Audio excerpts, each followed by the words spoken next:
Starting new live broadcast. Oh, ladies and gentlemen, we are live on the inaugural Give 'em Five Media Saturday Night Showcase.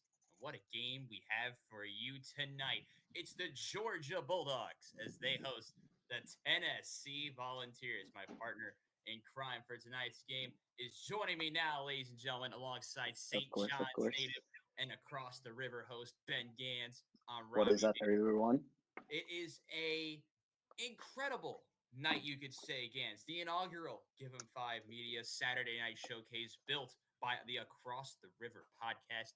Gans, it's Georgia, it's Tennessee. We'll start with the home side, the Georgia Bulldogs, playing at home at Sanford Stadium, coming off of a big loss against the Ole Miss Rebels. Carson Beck not looking the greatest. What's going to be the key for him tonight? The key tonight for me is going to be if he connect on his passes, making sure his completion percentage is high, and just directing the offense. Everything has to go through the QB. So we'll see if he's a true leader tonight. It's going to be fun for sure. But on the opposite side, we have a big day for Nico Iamaleva and the Tennessee Volunteers, who are the number 7 team in the nation. They have a big test for them as well.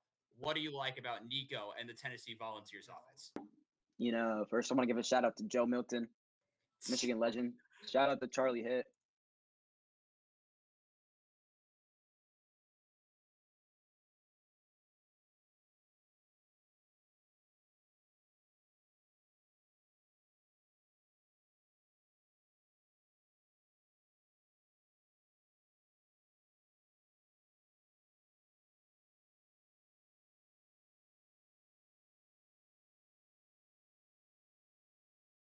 Technical issues, which was made this a lot more fun.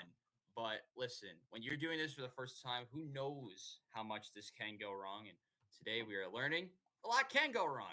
Fenton, one final note before we go live in just a couple of minutes with Georgia and Tennessee. Also, we do have a third member of our team here. He'll be our scoreboard operator with this brand new scorebug right up there.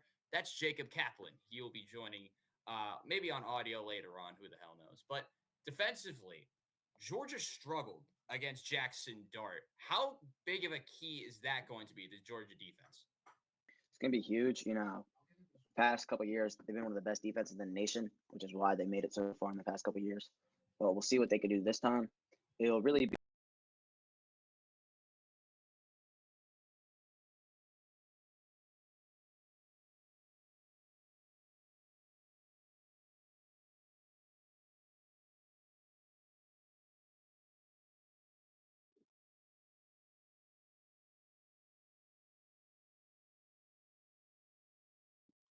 On Give Him Five. I will be changing the title. Thank you, Jacob, for helping me out there. But yes, this is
one of those nights.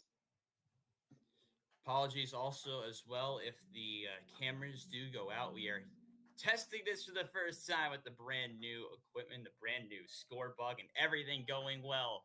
Nico Iamaleva and the Tennessee Volunteers travel to Sanford Stadium to take on the Georgia Bulldogs in what must be, you could say, Ben, a must-win game for Georgia. Do you believe for that is the idea tonight for the Bulldogs?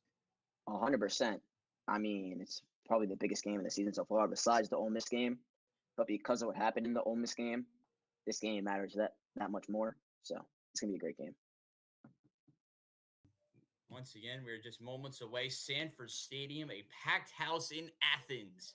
We're just about 2 or 3 minutes away from kickoff here today. But Ganz, I'll ask you this question. A ton of interesting college football storylines today that have already occurred, and we'll talk about them real quick.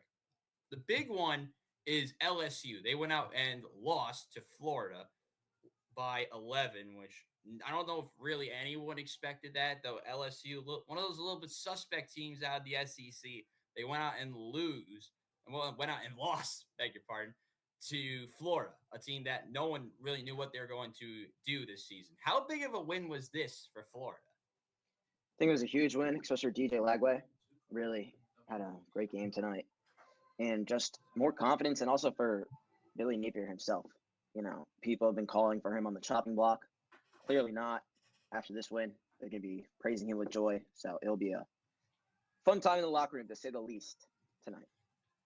Definitely a fun time for the Gators, who've dealt with a lot of adversity this season. Just making sure one more thing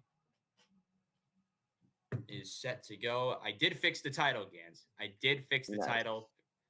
So this is the Saturday Night Showcase here on Give 'em 5 Media, built by Across the River. Ganz, before we toss it to tonight's contest, can you give a quick read about our sponsor, Across the River Podcast?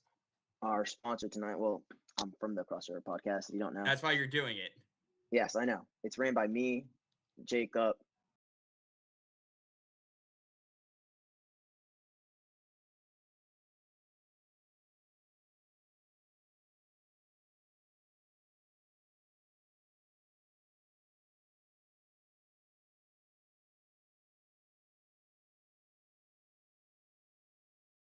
Apologies, I had to refresh the camera. So the cameras will go out here and there just to make sure that the audio and the video is all aligned. But top 15 showdown. Of course, you can check out the Across the River podcast. We will be updating the link for the last Across the River podcast video in the description as the game goes on. We'll also be putting a link to the brand new show that transferred to Give 'em 5 this week, and that is my show, the Robbie Basel Show. You can check those out on Tuesdays. And apologies for no debuting Footy Fridays video. That comes out next week, which we will be possibly talking about Georgia or Tennessee's fall from grace, depending on what's going on tonight. But very true. So how these games will work, we'll be commentating the game like how we usually would. We do, of course, like I said, Jacob will be doing our scoreboard, and we'll be calling a game for you guys here on YouTube. So it'll be we would appreciate it if, before we start tonight, if you hit the like and subscribe button. It'd be greatly appreciated for sure. It's something that we are trying to build as a brand and on the road to 100 subscribers. So make sure you hit the like and subscribe button. Make sure to turn on those post notifications so you guys don't miss a new video on our growing Give 'em 5 Media brand. 100%. Before this game starts, though, another SEC matchup that's been amazing tonight. How about the Missouri-South Carolina game? South Carolina scoring with 15 seconds left on the clock to take the lead. Absurd. Wow. That is just insane. Lenora Sellers really showing what he got today. Definitely. I mean, South Carolina, there's still 15 seconds left. We will be updating you throughout the night on some of the other games going on. Everything should be good now. Sanford Stadium looking beautiful as always. A packed crowd here in Athens, Georgia. As hopefully we'll be seeing players come out momentarily for the opening kick and coin toss and opening kick coming hopefully soon. The Georgia band is on the field currently, like I said, just minutes away. Very close. It's going to be a great game. How exciting is it? New score bug, first game. Feels like it's week 1 again, but really it's week, 11 now? What week are we in? Week 11, 12? I believe so, yes. One of the two, actually. One of the two, right?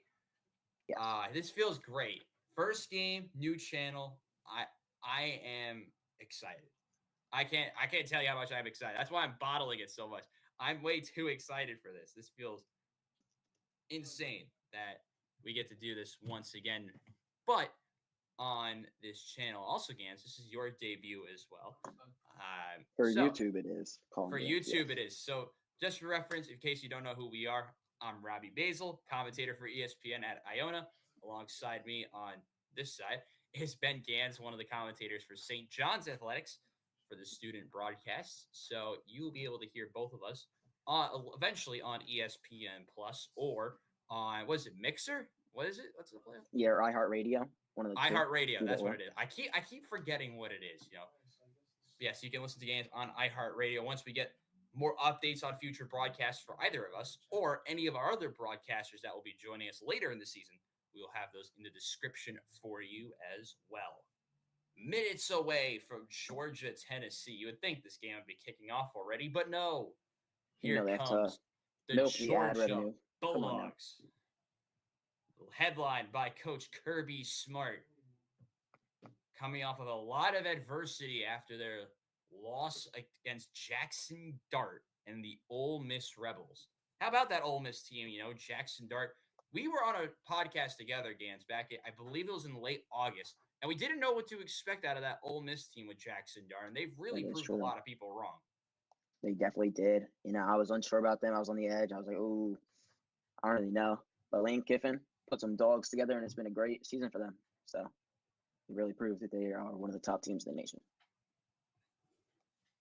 I mean, they are indeed one of those top teams, the Rebels, and a high-powered SEC as well. And, of course, we get to see two of those teams momentarily.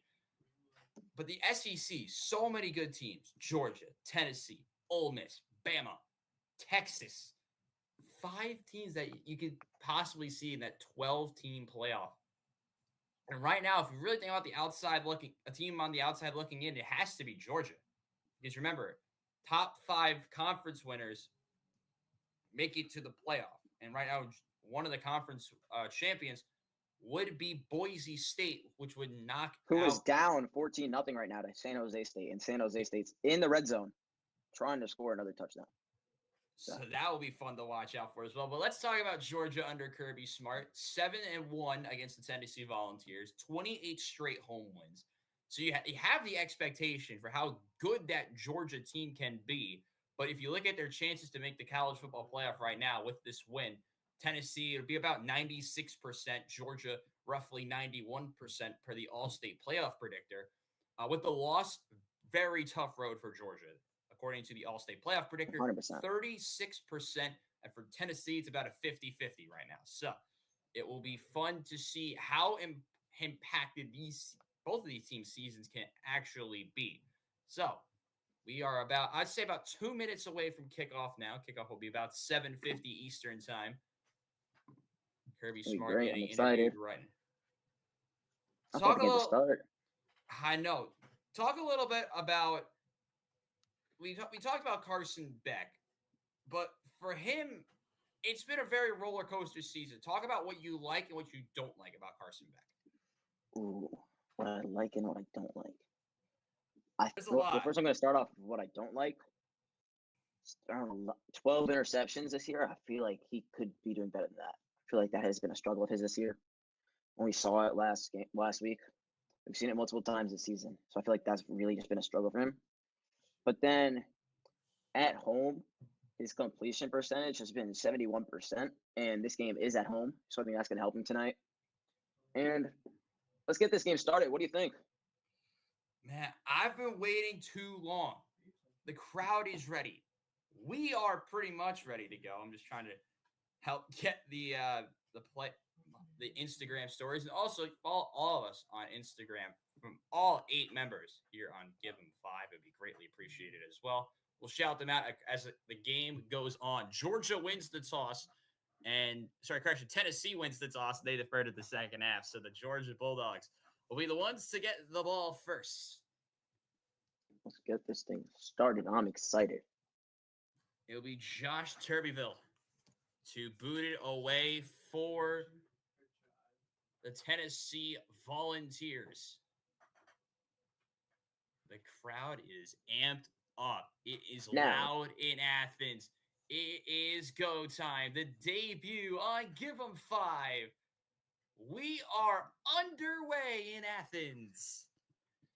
This one will be indeed, we taken are. from about the 7 across the 15, 20, kind of just short of the 25. And that's where the Georgia offense will start from about the 22-yard line. And out comes one of the players you mentioned, Carson Beck, 65% completion percentage, 276 yards per game, but all 12 What a return, interceptions. by the way.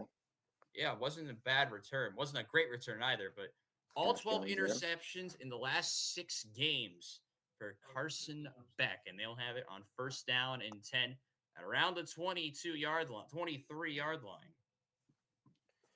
Just I don't know what you do into here. Do you come out with a deep shot? Do you play it smart? I really just don't know what I would personally do. Beck shotgun, one receiver either side, one man in the backfield. That's ETN. Beck drops the throw. Stepping up, looking deep left side. He's got a man in one-on-one coverage. It is incomplete. Wow, great defense Good there. defense there by Ricky Gibson III. Just amazing. How about that defense. play to start it off? Really making sure, bringing a big impact to his team tonight with that stop alone, but also bring some good momentum. The crowd is loud. You want to make sure that your team is focused and silencing the crowd. 2nd and 10. 2 receivers either side of Beck, one in the backfield. Handoff, ETN. Gets past one, gets to about the 25, maybe the 26. And it'll be 3rd and long. We'll take a look at the impact. Correction, that was Nate Frazier who had the carry there. He's one of the impact players tonight. Defensively, you got to look out for Omar Norman Lott and Arion Carter, who has been a very impactful player at the linebacker position for the Georgia Bulldogs. The offensive line has been back and forth as well. 3rd down and 8. Beck drops the throw. Rush coming. Deep right side. Incomplete. So it's a 3 and out for Georgia. Intended receiver was Dylan Bell. Good coverage there by German McCoy. Great first defensive drive there for Tennessee. Making them punt the ball away is exactly what you want to do there. So we'll see what they could do when they get the ball on offense. So Georgia go 3 and out off the jump. Back to return, this punt will be Squirrel White. Punt's almost blocked. Could that be a running into the kicker, though? Fair caught by White. We do have a flag on the play. Ooh. That's not what you want here after the defensive stop, is to get a flag. So now, will this be a first down or not? And let's see what the penalty will be. There is no foul for running into the punter. So it will be 1st and 10 as normal. Tennessee possibly getting away with this one. We'll take a look at it again. I don't think I don't know. It's a tough one, right? It's a tough one, 100%, but I personally would not call that as that. But we'll have to see. We also had one of Gans's games he highlighted go final. South Carolina has defeated Missouri 34-30.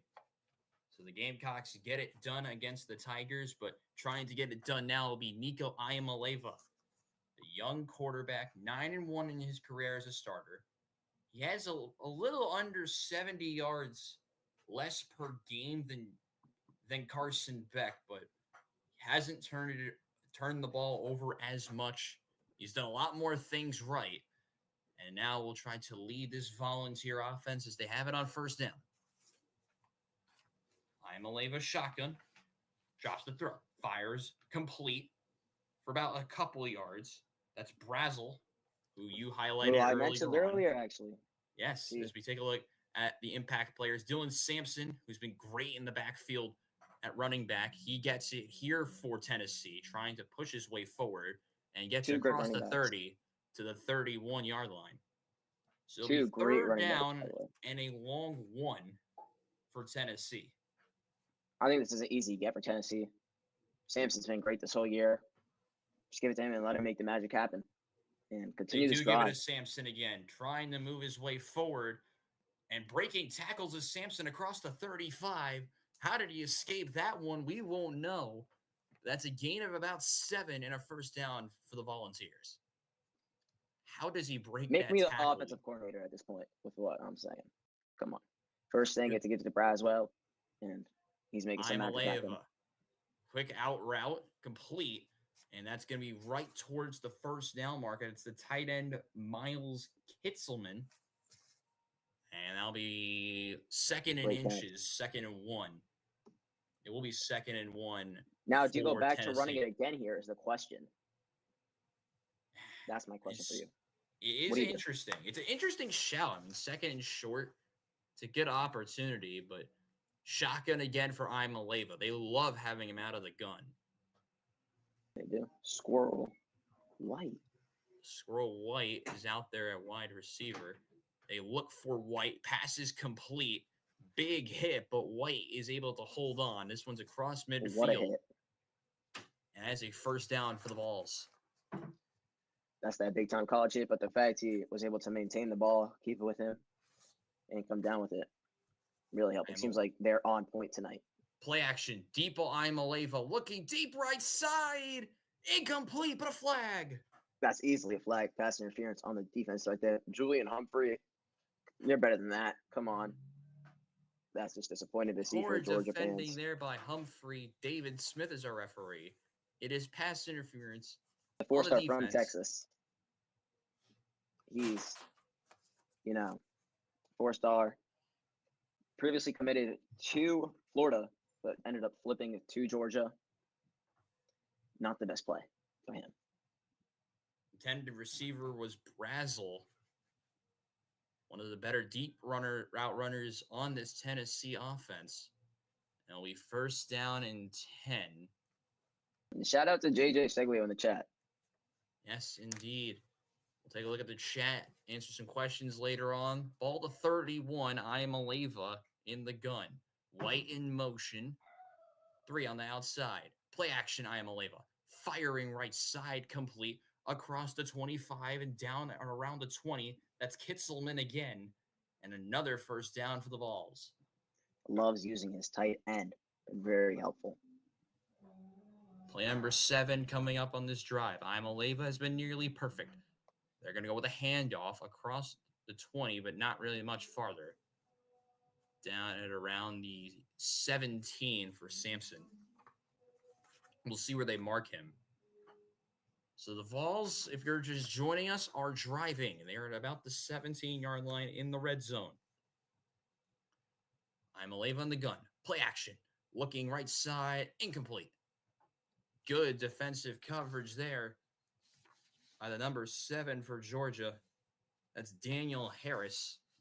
And it'll be 3rd and long in the red zone for Tennessee. Looks like Tennessee likes to play some hurry-up offense a lot of the time. So it'll be interesting to see how Georgia responds to that. They won't be able to make many changes on defense, per se, if they're going to be quickly hiking the ball. One of the fastest offenses in the SEC. Their 44% third down rate is 7th in the conference. 2 receivers either side. One in the backfield for Imaleva. Drops the throw. Imaleva looking left, steps up, wants to go. Across the 15, across the 10, and down in just short of the 5. Nico Imaleva showing off the legs as well. It'll be first down and goal to go. Showing that he's not only a passing threat, but a running threat. And it'll be interesting. Maybe Georgia puts a QB spy on him later in the game if they decide to because he's that much of a running threat. But who knows? Imaleva, slant. It's blocked at the line and incomplete. Blocked nearly immediately. That's McCoy. Was the target there. Pretty sure he used to be on USC, if I'm not mistaken. He might have been, but we'll take a look at this one. Imaleva. Pass was blocked by Mondin Jr., who got right in the face of Nico Imaleva. Yes, former 2nd and goal. Player. Yeah, there you go. Ball to 6. 2nd and goal for Imaleva and the Vols. 2 receivers Looking to punch either in here. side. Punch in early would be huge. It's an end around. Sampson trying to get past one, cuts past the second, across the 5. Sampson trying to get to the goal line, but he's short. That He's is down. embarrassing for Georgia's defense right there. He was so close. So close. Not the same Georgia defense we've seen for the past couple of years. Trust me. I remember. You would know. Ganz would know. Michigan fan. We'll hopefully do one of the Michigan games. Maybe with him, maybe not with Ganz on the call. But the ball's at the 1. I don't know if you want to do and penalty. We have a flag on the play. Flag is on the play. It is going to be never mind. We have a timeout. Sounded like Michigan right there against Penn State at the whiteout. It did. Shea Patterson at QB. Let's just leave it there. Tennessee. Their first of the half. How about Arizona State up 14-0 against Kansas State? About to score again here and make it 21-0 potentially. And you still got Boise State down 14-0, just swinging it around. Wisconsin, Oregon's on. I think that's going to be an easy win for Oregon, but we'll see. But let's get back to this game. We are in a timeout. Just posting something on my Instagram real quick. Yeah, it's my apologies. No worries. So, Heisman this year. See, no one really from the SEC is in the really Heisman talks. So, it'll be interesting. Yeah. I think it's the first time in a long time that you're not getting one of those SEC finalists. But this year, could be Genty, could be Travis Hunter. How about the day he had today? Travis Hunter having a fantastic game against Utah earlier. And Genty currently struggling, 19 yards, 9 carries, but we'll see what he could do. Imaleva under center. One of the few times you'll see that. Imaleva, fullback dive. He's in. Touchdown, Tennessee. It's actually to the tight end, I believe, if I'm not mistaken there. It is. It's Kitzelman. And the Vols strike first. Is today National Tight End Day? Or are they just having fun to have fun? It's one of those having fun to have fun moments. It looked like they were going to go to Sampson. They go with the dive with Kitzelman, hurdling a man as well. It's an 11-play drive for the Tennessee Volunteers, and they're off to a flying 12-play drive, Great momentum setter. PAT is good. Good clock off the ball as well. Took some good clock off as well. And we'll see how they can, if Georgia's going to respond or if they'll struggle. I don't know. Georgia's really been struggling, though, when they have to come from behind. So we'll see what happens. And touchdown Arizona State, 21-0 over Kansas State. Wow. The Vols strike first. We'll take a short break here on Give 'em 5 Media's Saturday Night Showcase. Just 1 second. This is like the part where you do like a commercial. We'd be in commercial. Dog, you're so fucking behind. No, I know. I'm just saying, like, we're like, am I? Yes. It's insane. I can fix it in a bit. Wait, can they hear us on YouTube or no? Yes. Right now? Yes. Oh, I just cursed. Oh, whatever. We won't get demonetized. Oh, well, it's our first one. It's okay, though. We're just having fun. Trying to figure it out. Technical difficulties abound. Once we get to, like, the playoff games later, we will not have these problems. I'll tell you that for free. 100%. But JJ Seglio is correct. If Boise State loses, then winner of Tulane Army gets in, and I'm going to give that one to Tulane. Wow. What a game by them today. I don't know. I think because it's the next best conference champion. Who would that be? Tulane. Because Army's isn't Army independent or what? No, they're in the American. They're both in the American. So that would be from there. That would be a very interesting title game. Very. And Boise State's knocking at the door here right now. So that'll be fun. Shout out to all the viewers of tonight's stream. Just leave a like, subscribe, check out our Instagram. And we're having a fun time. That's just what we want to do on this channel. You know what I'm saying? Of course, you can see tonight's stream. Oh, it's the wrong side. I'm still used to this new camera. Is sponsored by the Across the River podcast. They had a really good episode go up on, I believe, Thursday night. So you can check that out. Once you click on, should be the first video when you click on the videos section of the channel. Maybe Really this one good. though. So depends. Yeah. And speaking of one of those highs, and wow, it wasn't him, but touchdown Boise State.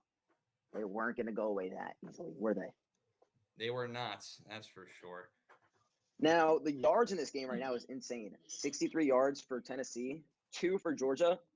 Not what you want to see after the first 63 drive. 63 to 2. Wow. Should be 78 to 2, but because That's the stat they showed on screen. So I'm just going off what I'm seeing.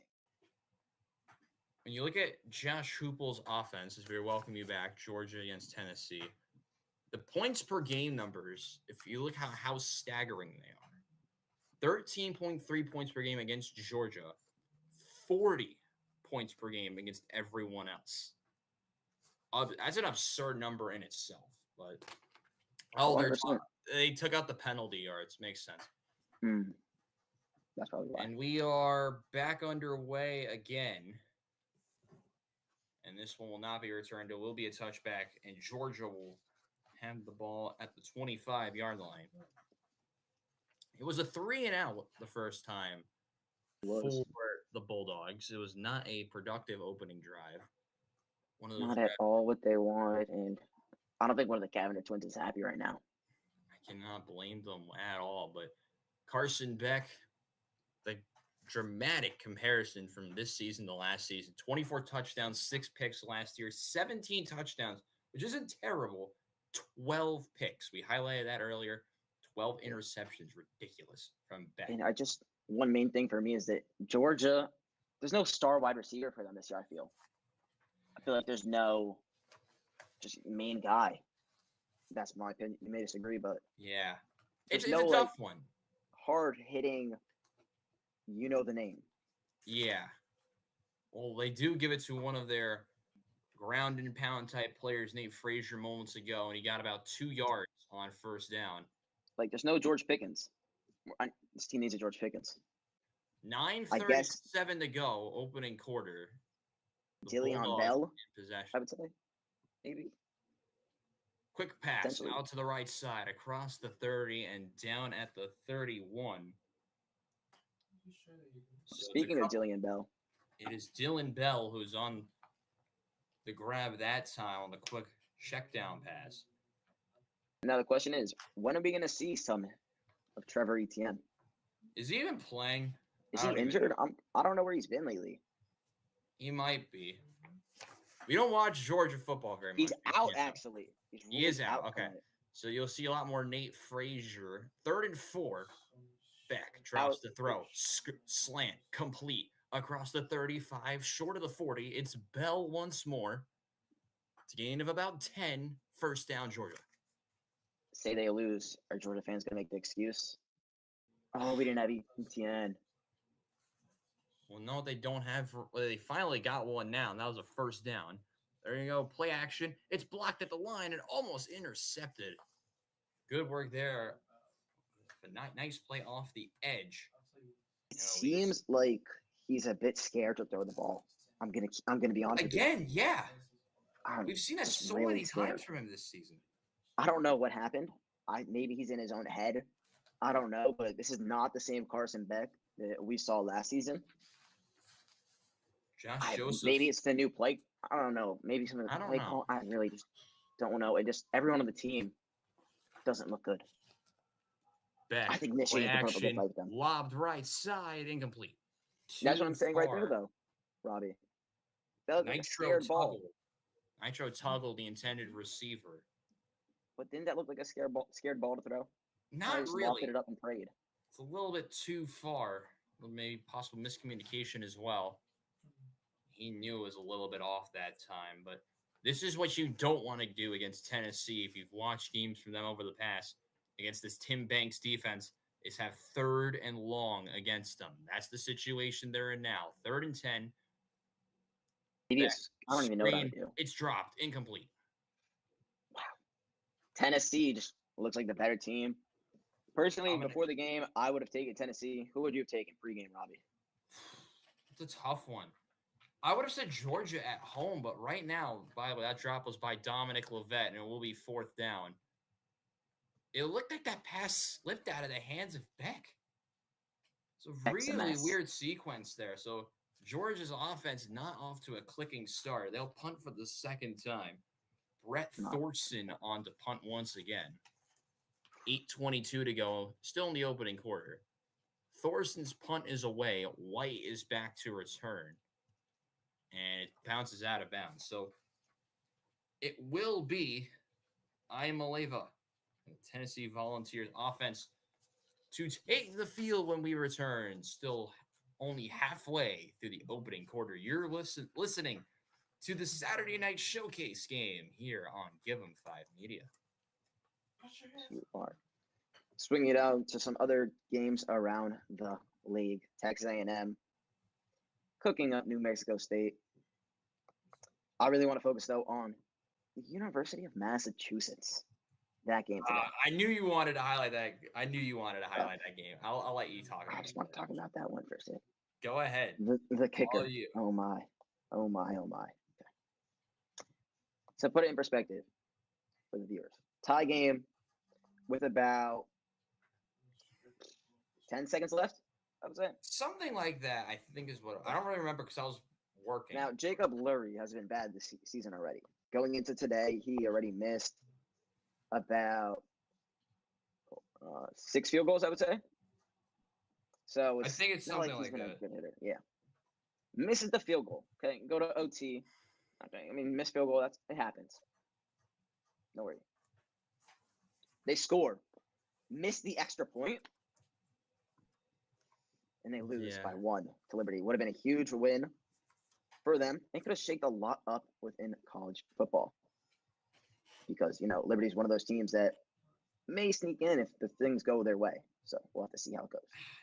That will be a tall task for them. But, yeah, Ashton Genty also not off to a hot start himself. But what's the score between them and San Jose State now? It's 14-7. San Jose State is at the Boise State 13. I mean, sorry, not 13. 47. You said 13. No, 47. There you go. Big difference there. Indeed it is. So, a lot of interesting storylines throughout, but I like the big thing for me has been LSU getting 3 straight losses. Like, they got destroyed by Bama, but then they go out and lose to Florida. Hey, let's put some respect on Florida here, okay? DJ Lagway's a really good QB. No, but they've dealt with a lot of adversity, this Florida team, and I mean, recently LSU's gotten destroyed by A&M, got killed by Bama, and then lost to Florida. And also, Florida on the road. Tough ask, for sure. Very tough ask. Brian Kelly leaves Notre Dame. Notre Dame does good. Goes to LSU. LSU does bad. Maybe it's Brian Kelly. I don't know. Don't come after me, Brian Kelly. Hopefully those fans of some of these teams don't do that as well. But we'll take a look at the last drive from Nico Iamaleava. How he's been able to be so relaxed in the pocket. Not a lot of bad decisions. Not really any at all. And you'll have a chance to get the ball back here on tonight's Saturday Night Showcase game presented by the Across the River podcast. 8:14 remaining first quarter. The Tennessee Volunteers leading Georgia 7-0. Robbie Big Basel. Game BK. Correct, JJ. Big game BK. Yes. Oh boy. 4 for 6, 33 yards, including 11 rushing yards for Iamaleava. He's a man in motion. It'll be Iamaleava from the shotgun. White was the one in motion. He goes from right to left. Iamaleava, play action, quick screen, White across the 20 and 25 and down at 26, shoved out. Squirrel White living up to his name. With the speed of a squirrel. And you're asking about that Boise State game. Boise State just got a pick, so ball's back to them. That's something to watch out for. 2nd and 2, Iamaleava having to step up, rolling to his right. Nico gets across the 25 and is pushed out at the 30. Flag is down. So much laundry. I'm a guess holding. Clock stops with 7:48 to go. It is a hold on the offense. It's not what you want there. Kills momentum. That is on, I believe Davis. Dane Davis. Yes, it is. It'll now result in, we'll see how long to go. We'll take a look at this play one more time. And Davis holding a little bit too long. The 24-year-old, by the way. He is one of the older players on this team. He knows better than that. That's all I'm going to say. Come on. Maybe him and Cam Rising are trying to have a competition. Who can stay in college football longer? That's a good shout, actually. Cam Rising, isn't he hurt too? Yep, I believe so. Unbelievable. 2nd and 12, 7:30 to go. I am Aleva. Handoff, Sampson. And he only gets about 3 yards. And we have 3rd and about 9, 7:20 to go for this quarter. Yeah, I mean, we were talking about that completion percentage for Carson Beck earlier. Oh boy, it's not looking good. 2 for 7 so far. It's not what you want to see, especially from your QB in this high meaning of a game. We'll talk about Beck more as the night rolls on. Bought the 18. It's actually 3rd Maybe and Beck 10. gets cold. Who knows? Would be crazy. Not 3rd and 9. I'm Aleva drops the throw. Pass complete, left side, across the 25 and across the 30. That's a first down. That's McCoy. As he's able to get over a dozen first down Tennessee. McCoy, his recruitment was very interesting to say the least. Texas, USC, enrolled at Texas, enrolled at USC, but now he's here at Tennessee, just trying to focus on that and bring a positive impact to the team. Sampson handoff, he's going to have a couple. You know what I realized tonight? What's that? Tennessee's a perfect 4 for 4 on 3rd downs. They are one of the best. They have a very good start on 3rd downs, and that's a pass by Imaleva. It's in and out of the hands of Sampson. And right through the hands, been intercepted, to be honest. Indeed. We'll look at that one more time. Not a bad ball by Nico. It actually hits Sampson in the helmet. If the safety didn't pull in, he could have had this pick and would have been a huge momentum changer. But so now it's 3rd and 7. 6:06 to go. Let the clock stop with 6:06 to go in the first quarter. Play clock down inside 10, down to 9 and 8. I'm Aleva. Drops the throw. Looking left side. Fires. Is it caught? Yes, it is. Wow. I would go fast here. Speed it up. Got to hike it. Don't let him review it. Keep it going. They do have to go indeed. Big gain. That's a gain of 11. Tennessee does go. I am Aleva. Handoff. Sampson across the 45. And gets halfway to midfield. He's down at the 47. And usually, great catch, and goes to the 3rd down. That makes him 5 for 5 on the night. And usually you want to push a team to 3rd down, but it hasn't worked. They've had long 3rd downs, short 3rd downs. Down he goes. Multiple Georgia Bulldogs in the backfield at the snap of a finger. It'll be 3rd down and long. That's the pressure I'm used to seeing from this Bulldog team. I remember it. And I feel like every QB is just fearing it, especially when they're sending that many at you. Now, would you go back with another blitz here? That's my question for you. It's an interesting shout, but they have to get the stop on 3rd down. 5 for 5 for the white and orange so far, trying to make it 6 for 6. 3rd down and long again.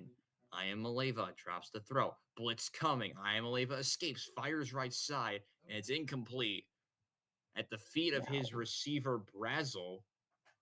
And it will be 4th down, and Tennessee forced to punt. That's good. Carson Beck taking some deep breaths on the sideline. Going to talk things over with his receivers and just try and bounce back from this. I don't even know what the word is, to be honest. It's disappointing, could you say? I'm not sure that's the right way to word. It's too early to use some of those terms, but we do know potentially abysmal. Let's go with that one. How about that? Tennessee get it away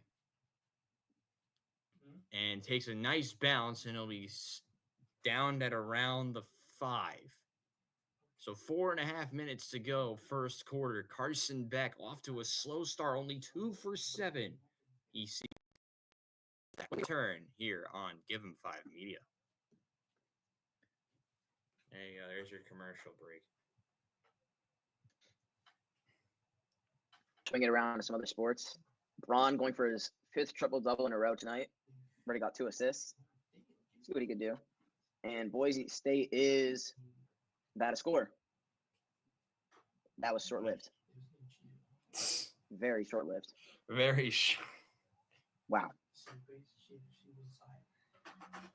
Short-lived it will be indeed. Well, of course, if you're just joining us, it is there are 4.5 minutes to go in the first quarter. Tennessee taking on Georgia at Sanford Stadium. And if this is your first time with us here on Give 'em 5 Media, the newly launched Give 'em 5 Media, hit the subscribe button. So many different shows coming to Give 'em 5 very soon, from multiple new podcasts getting launched, hopefully in the next couple of weeks.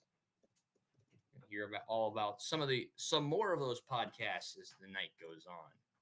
100%. And with the college playoffs, who do you think is going to win the SEC as we're keeping it within the SEC?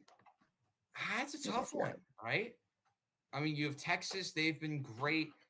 You have this Tennessee squad who've looked really powerful, especially in the passing attack with Ian Maleva. And they could do a lot of things right, especially, they could really, really score. You saw that stat earlier against teams not named Georgia. They score over 40 points a game with under Coach Upel on the offensive side. But the big team for me, as we go on, where are they going to put Ole Miss? How much will Ole Miss be in the conversation? They are the more underdog-like team of the 4 or 5 in the conversation. I mean, Georgia, you know about their pedigree. They've won a national title very recently. Alabama, who are not really in the picture anymore, but I think still have a chance. Of course, you have Texas, the newcomers to the SEC. You have, of course, I think it's going to be Tennessee. Tennessee's a good one, too, for that. But I like the Ole Miss shout, but they still have a lot of work to do in the final weeks of the season. It's not over yet to decide who's going to be in the SEC title game, especially with divisions getting removed. So how impactful these couple of games will be down the stretch, especially for a team like Tennessee having to play against a squad like Georgia tonight on the road. They've handled the environment really well, I think, so far, especially defensively. Really haven't allowed Carson Beck to get settled, but offensively, they have to keep it up with Ian Maleva. They had that great first drive, but you can't keep stalling out. They stalled a little bit on the second drive, but they've been great on third. They've been great on third down, though, so far. 6 of 7 on third down for Tennessee. But the one thing I hate about that, they get to third down too often. And when you get to third down too often, when that's where the problem starts. Robbie, come on. When you're 5 and 6, they're getting it, but it would be more comfortable for Nico if you get it to first down, move the chains on first or second down. You don't want to have to keep relying on third down and medium every single time. As we return to Sanford Stadium now, Tennessee and Georgia. Georgia backed up right around their 5-yard line. And they will have it on 1st and 10 with Beck in the shotgun. They downed him actually at the 6. Big test, though, coming soon, though, with UMass. Beck, Georgia playing UMass. Screen pass across the 10 and down at the shy of the 15. A flag is in. The clock stops. I believe that may be a holding, though. It looks like a downfield hold. 4:23 to go in the first quarter. Would make it 1st and 12, I believe. I think it might be 1st and 13. I don't know if it'll be from the spot, though. It looks like it'll be on lucky number 7. We'll see what it is. Is holding on the offense. So we'll see how close this will be. We'll take a look at this replay one more time. And you do see the arms holding on to one of the defensive backs. That was Gibson who was getting pushed out of the way. So it will be 1st and 12. I don't know how they came up with that yardage. But 1st and 12 somehow. Guessed it, you could say. From the 4, which Beck, handoff across the 5 and down around the 9. So they get a good amount of yards back, the Georgia I guess they Bulldogs. decided not taking more deep shots right now. They're just going to play the short game and hope it works out for them in the long run. I mean, you've heard the saying, tortoise wins the race, not the hare. So slow and steady. 2nd and 7. 3:40 to go first quarter. Carson back in the shotgun with 2 receivers offset each side. Now 1 man in motion. Handoff across the 10 and down at around the 11-yard line. That's the running back, Frazier. And Beck wants to get going. 3:20 to go. Beck wants to get to the line. I would Carson too. Beck shotgun. He's actually at the 11.5-yard line. It'll be 3rd down and 4 for Georgia. I don't know what you do here. Do you go for? I mean, obviously you don't run it here, as your team's been struggling running the ball the whole night. So I really just don't know. 3 trying to think, like, receivers what I left, would do. 1 right. Beck drops the throw. Looking middle. It's blocked at the line again. The pocket was collapsing. Beck tried to get rid of it, but it's denied at the line. And another 3 and out for Georgia. Wow, the offensive line on Georgia's really been letting him down. Missing player. Hey, Broderick Jones. I was talking about him with Jacob earlier. Could use him right now. Big time. 3 But and out we'll see. again for Georgia. They've struggled, but now they have Boo Carter back to return. Now it's 3 different punt returners, apparently, for Georgia on each time the Georgia punted away. Carter fielding it as 38, cuts by 40, 45, across midfield 40, trying to get past another one, but he's tackled right at the 37-yard line. That was the punter who went on. Did he really have to make that move? I feel like he just beat him on the outside. With a big tackle, the punter.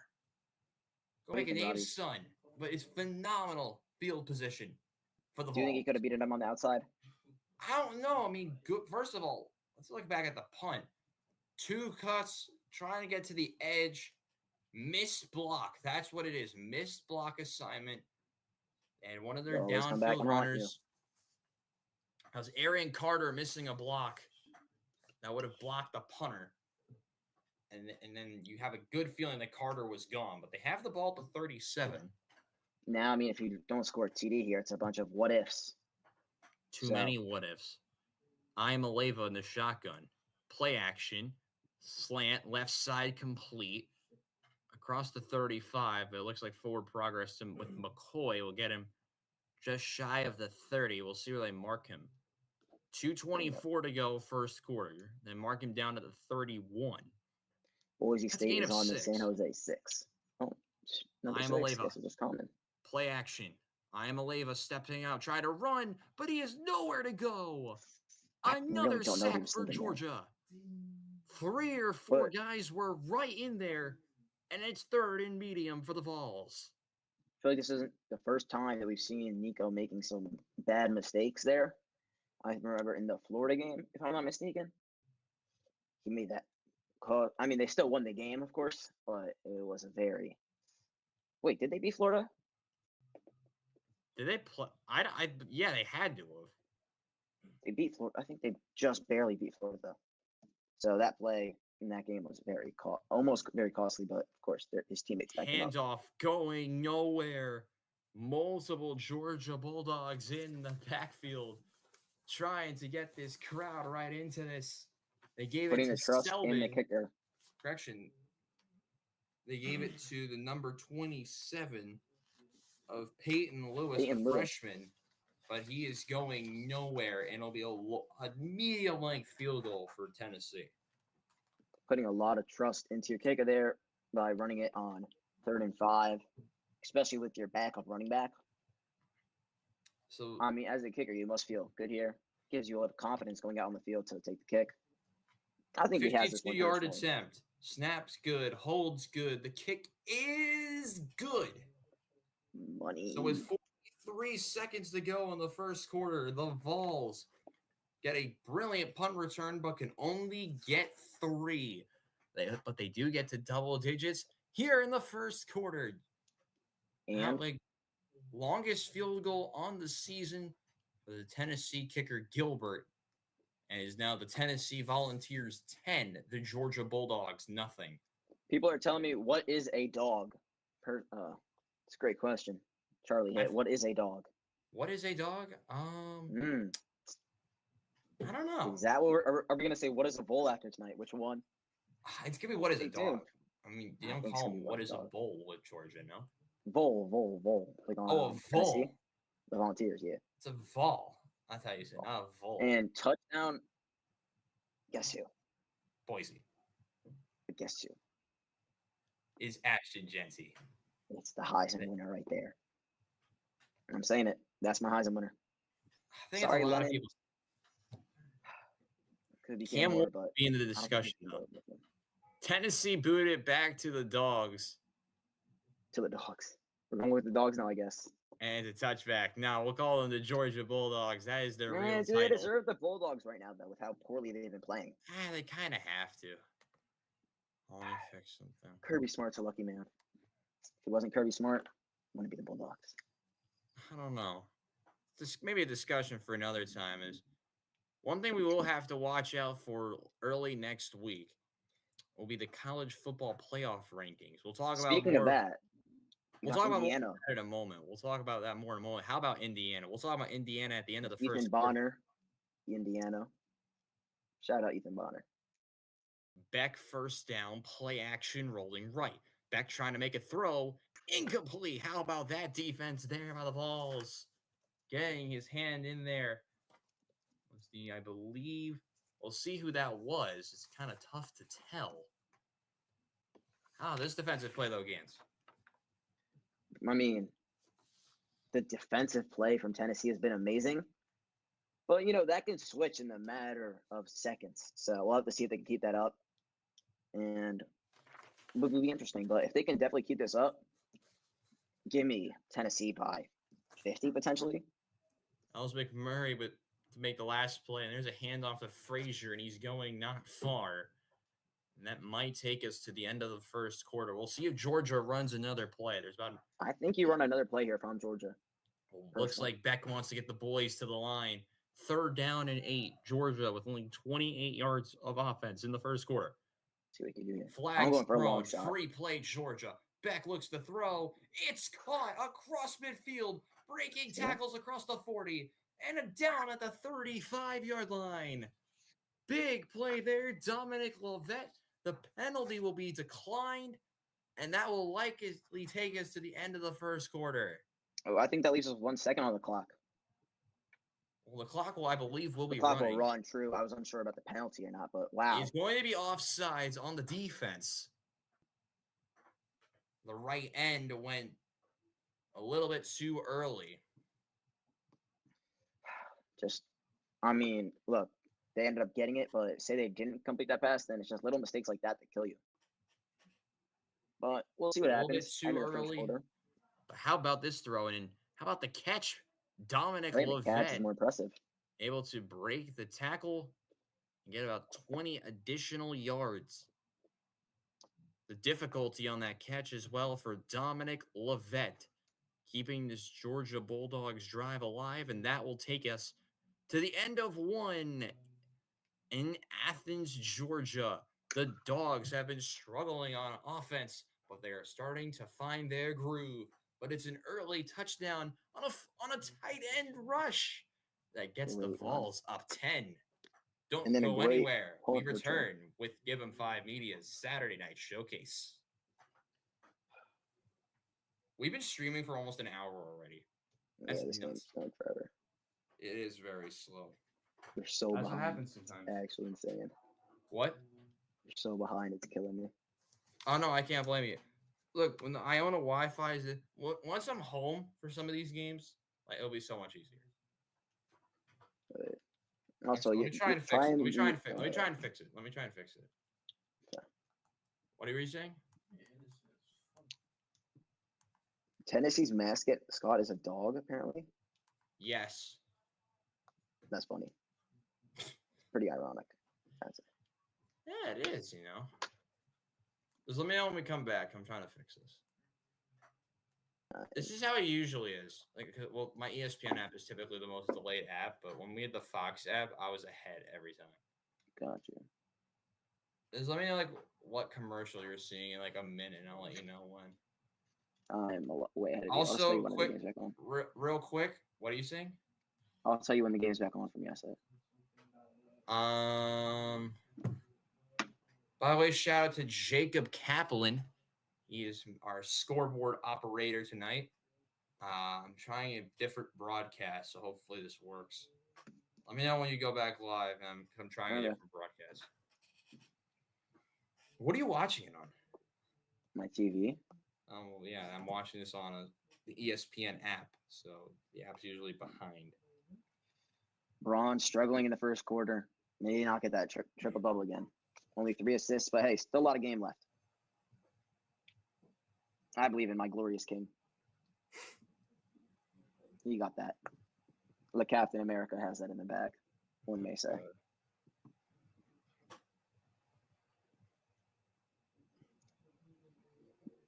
Go LeCap. Yes, Tennessee's mascot is a dog. I know. Is it stupid? Maybe. But are we here for it? Yes. Yes. 1,000%. I mean, come on now. Does it make sense? Absolutely not. But here, I think this is a question for the viewers. What is a volunteer? It's not one of those people that help assist at events. Apparently, it's a dog. I love it. Who would have known?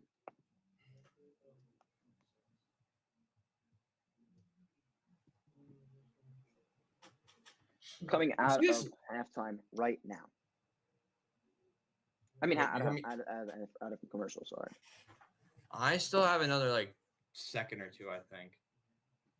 I don't know why this is so delayed. I'm going back to this. Give me 1 second. One of the streams crashed, so give me a second. And we are back here in Athens. Apologies, Ganz. I'm trying to fix it, but nothing wants to work. This is the Saturday night showcase built by the Across the River podcast. Wow. Carson Beck. Carson Beck will have it on 1st and 10. He is under center, something you don't usually see very often. And you have Beck, play action. Beck looks to throw. Left side complete and down. Oh, no, it's incomplete. Good hands there. Almost had it indeed. That was Ricky Gibson in there on the coverage. Pass intended for the tight end, Lawson Lucky. Double L on there, and he took a third L dropping that ball. Gosh. It is a tough play. Good ball, though, there from Carson Beck, getting a little bit unlucky, and he's going to have an empty set this time. Beck looks to throw. Tries to step up and run. Breaking tackles across the 30 and 25 and almost runs over a man, but is down just short of the 20. That's a gain of 14, first down for Georgia. They are driving. His confidence is definitely getting back up right now. Going it back. We'll see what he could do, though. Keep it going. And maybe they'll score here. Maybe they won't, depending who you like. So usually how with the as the neutral here, it's always a tough shout to say what you want to believe about that. But Carson Beck showing more confidence, struggling in the first couple of drives, but the handoff this time, and it's going to be across the 20. I believe it was to 86, if I'm not mistaken, wasn't it? That was Dylan Bell. Yes, correct. Yes, that was Dylan Bell. A wide receiver taking the handoff. It's a gain of 2. We still have about 13:50. Just getting started here in the second quarter after a very, very long first quarter. So they took forever to start the game. We're over an hour into the stream. Shout out to everyone who's been a part of the stream so far. Thank you all. Beck dropping the throw. Looking over the middle. Carson Beck. That's a dot. And that's a Georgia touchdown. Running the needle. Wow. What a ball. Someone is comfortable. We were saying he wasn't earlier. Now he is. Wow. What a catch. Oscar Delp this time. The man in the number 4 Highly jersey. recruited tight end recruit. A bunch of teams wanted him. I believe he was a 5-star, if I'm not mistaken. I remember Michigan wanting him. Ended up going to Georgia. Little skinny from post Georgia. action. Skinny post to the tight end Delp. The Georgia native scoring for Georgia. And the Dogs get their extra point. They strike right back, courtesy of a dot and a half from Carson Beck, threading the needle to find Delp and to put Georgia within 3. That's a great drive there. I don't know. You can't keep interrupting me on these touchdown calls, dude. That's 2 now. Jesus. It's because you're so behind. It's because you're so behind. You gotta let me finish the call first. You gotta give me a chance to do it. Tyler gets upset. I just saw what he wrote. So you can't blame me not having as good a stuff as you because you. Oh my god! I just saw what he wrote. You just saw it now. Hold on, walk with response.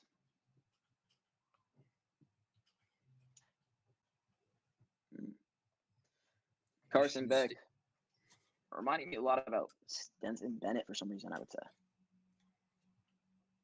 Why exactly? I don't know. Yeah, that's a great question. The QB type, I would say. Question for the chat. What do we rate about drinking water? Just because why not? It's a random question because I have to refill my water bottle.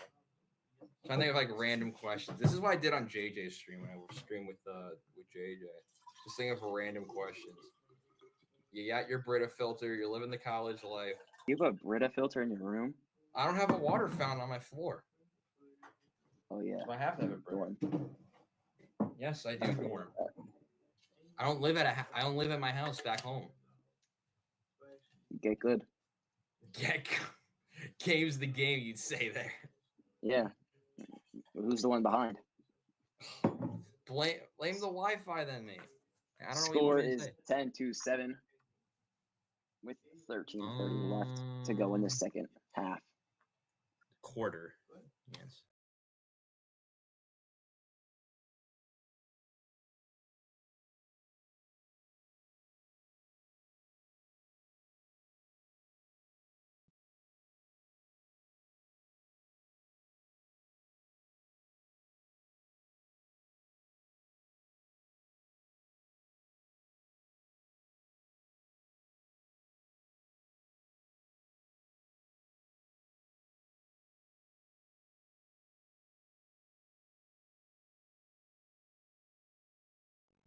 But let's get this game back underway. Where the fuck is it?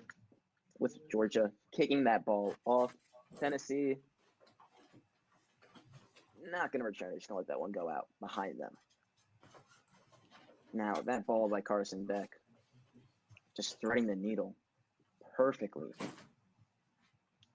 to get the tight end Oscar Delp. It was amazing. Welcome back. Is Georgia currently losing to the Vols? So they have just scored. It is now 10-7. I am back trying to figure out how to use this thing. Great comeback for Carson Beck, that drive. Trying to possibly clean out something. This is a touchback. Take a look at that touchdown pass one more time. Break it down for us, Ganz. You know, really great play. Oscar Delp, little nice post route, heading over to the middle. Had his defenders faked out. And what a nice ball by Carson Beck once again. But we'll see what Tennessee could do. So it'll be fun. Lucky able to find, actually, that was Delp, who was able to find the space over the middle. How about that Carson Beck run as well? That was very critical. On top of that, 13:30 to go, 1st and 10. Interesting. What? I'm Aleva, outside route White, and he's not really going to go anywhere. And he'll be tackled pretty much right at the line of scrimmage for his second down. 5 and 7 on third downs tonight. I just realized.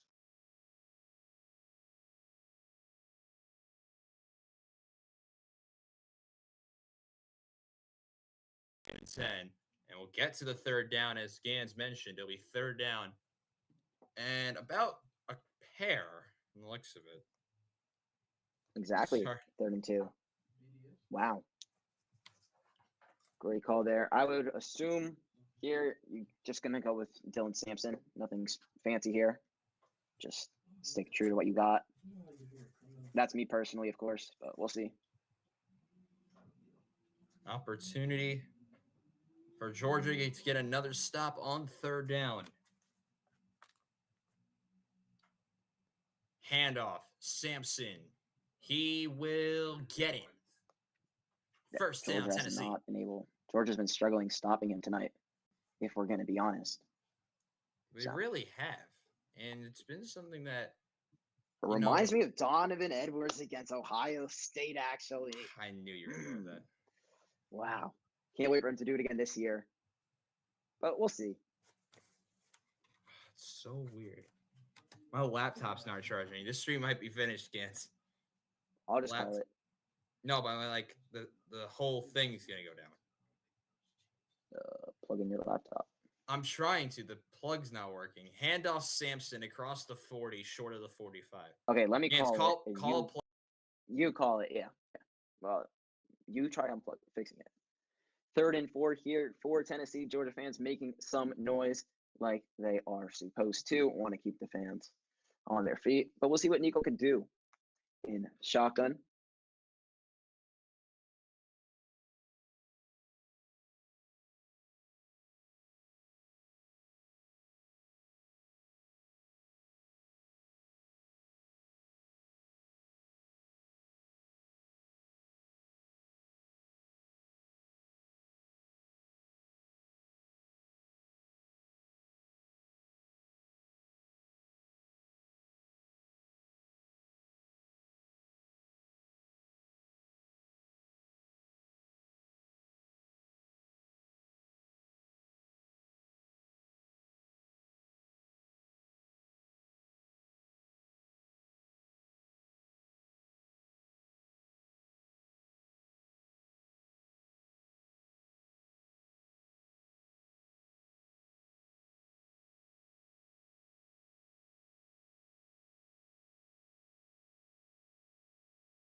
course.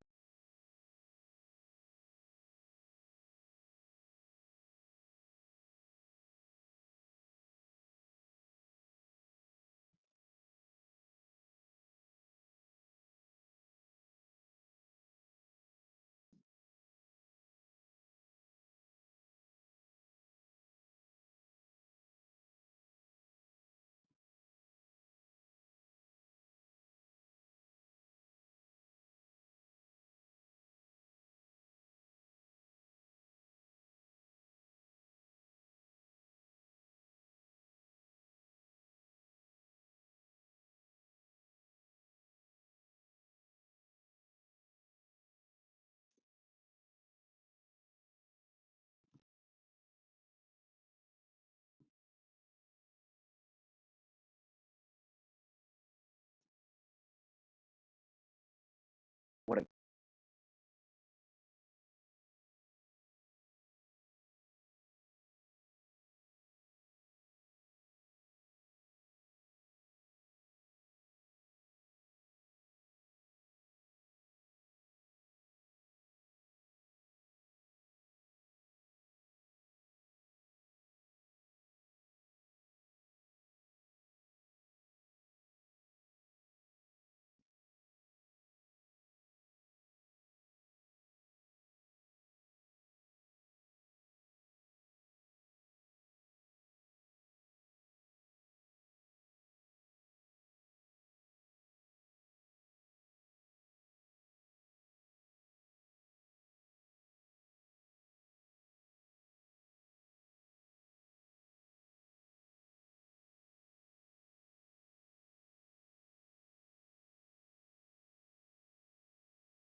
Bro, they can't hear me, Jacob.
Oh my god, bro. Yeah, but they can't hear me. It's not working.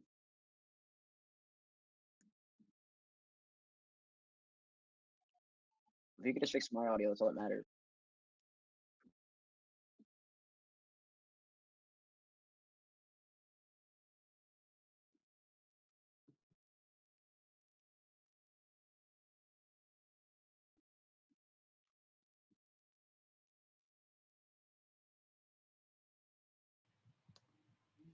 Talk Oh, out they can hear against. me. Yeah, they can hear me.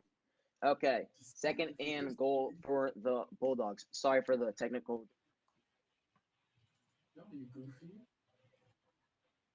Ah.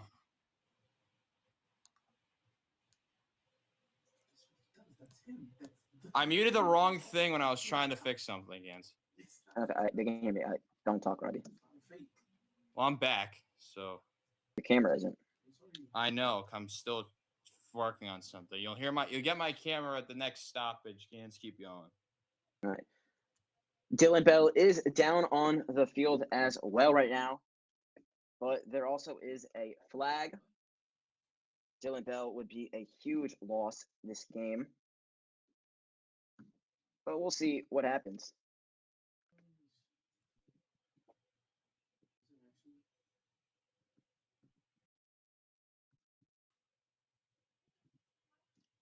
And there's some confusion about what this flag is, so they're talking it over currently, figuring out what is the issue at hand.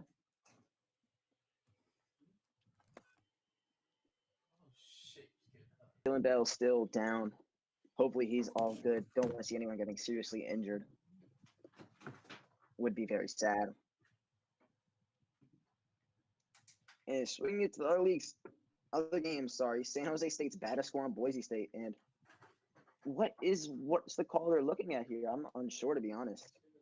But once we know, we will let you know, of course. Looks by the, I think just maybe he rolled.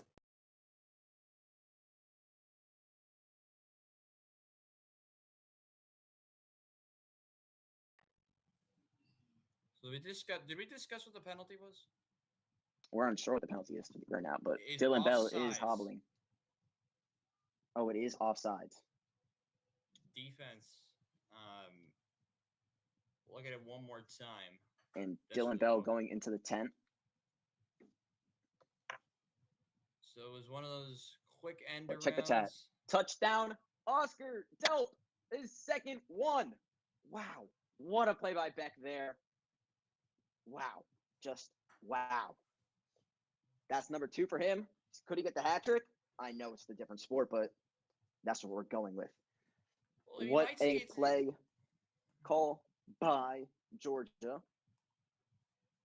They had an extra offensive lineman, I believe in. as a eligible receiver, but Delp just had it. They they were too busy focusing on the running back, and Delp just had it, making it 13-10. Extra point coming right now. Extra Now, point buddy. is good. 14-10. Georgia, wow, they've come storming back, hoping to get themselves back on a roll. Oscar Delp, wow, one of the best tight ends in the nation. It's a duo of touchdowns for Delp. Georgia leads for the first time tonight. We'll see if they can hold on when we return to game Saturday night showcase here on only on the Give 'em 5 Media YouTube channel. Can they hear me? All right, so Jacob said just have me do that for the rest. What? Have me do play-by-play for the rest of the quarter. No, I'm for the rest of the quarter. Yeah. Oh, my audio is fixed. Everything's fixed. Just let me for now. Okay. No, I'm good. We're going back to me. No, because all the switch offs is gonna be weird, bro. Just trust. No, I got it. We're good. Bro, just let me do. It's my thing, Ganz. You gave me this role, remember? For the first game, we agreed to this. Next game is you. I already have it written down. Don't worry about it. I got it. Check the chat. I have not looked at YouTube once. What's up, No, YouTube no, chat? no. Jacob. Oh, Jacob.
And And they can't hear us.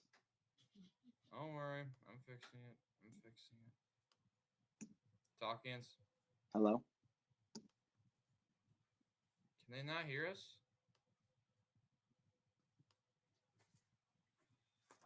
Keep talking. I'll try and fix it. Hello. No, I mean like broadcast. Oh, they can hear it. Yeah, they can hear. Okay, good. We're good. Back underway again. Kick is out for a touchback. So, back again. Yes, he's back again. 1st and 10. Upcoming for the Vols. I'm Aleva. 10 of 16 for 77 yards. Carson Beck has been clicking throughout the latter stages of the first half. And it'll be the Vols who have the ball 1st and 10 at the 25. Looking at the stat leaders so far, Dylan Sampson leading the game in rushing yards with 38 compared to Nate Frazier's 17. But the total yards has been in favor of Georgia, and Maleva will have it on 1st down. Nico drops the throw, trying to find a man, scrambling right. Maleva takes off and goes across the 25 and hit out of bounds at the 29-yard line. Potential for a late hit there, to be honest. It did look possibly late, but Nico Maleva able to escape right and get about 4. But one thing you want to know, look at the lack of energy with Tennessee. Something to highlight as we continue. Handoff. up the middle, across the 35, and into the second level and down short of the 40. It's a big run for the Vols, courtesy this time of the running back, Peyton Lewis. First down. Going back to that running game, like we mentioned earlier, they couldn't stop it. So don't try and fix something that's not broken. Nico, big throw over the middle, complete. And across midfield, Tennessee finding Squirrel White this time. First down once more. Catching these balls like squirrels harvesting nuts for the winter. Did my best on the wording for that one. Oh, what a catch. And almost a potential face mask if he could have stayed up. But, are they trying to see if it was incomplete? And spoiling the next play. No. Ooh, Ganz has a shout. See, they called it incomplete. Oh, so the call's been changed? Yes, it's at 2nd and 10 currently. Interesting. So we do see the 2nd and 10. Yes, the call is overturned. It was initially. I guess he is not harvesting that nut for the winter. Out of context, give him 5. All right, 2nd and 10 from the 38-yard line. I am Aleva in the gun. 3 receivers right. Handoff left side across the 40, across the 45, breaking tackles and across midfield and down in opposite territory. Peyton Lewis causing problems. That's a gain of over 20. And the chat is really loving that reference by Ben Ganz. Appreciate you, chat. I'm Aleva goes down immediately. Big sack. And a big loss. A tackle for a loss. That's a loss of 5. Smile Mondin off the edge, causing issues. Georgia fans are trying to make some noise. Throw them off their game. Do whatever they can. 2nd and 15. The passing game really struggling now with I am Aleva. Only 10 of 17. Handoff. And not getting back to the original line of scrimmage was Foster again. Correction, that's Peyton Lewis. Where's Sampson been? Well, here he comes right now. Here is Dylan Sampson. And just look at the difference in rushing yards. It is a big difference. 70 rushing yards with Tennessee. They have nearly double the Georgia rushing yards stat. You're at the same time as me. But they have it at 3rd and 11. Nico in the gun, 2 receivers on either side. Sampson in the backfield.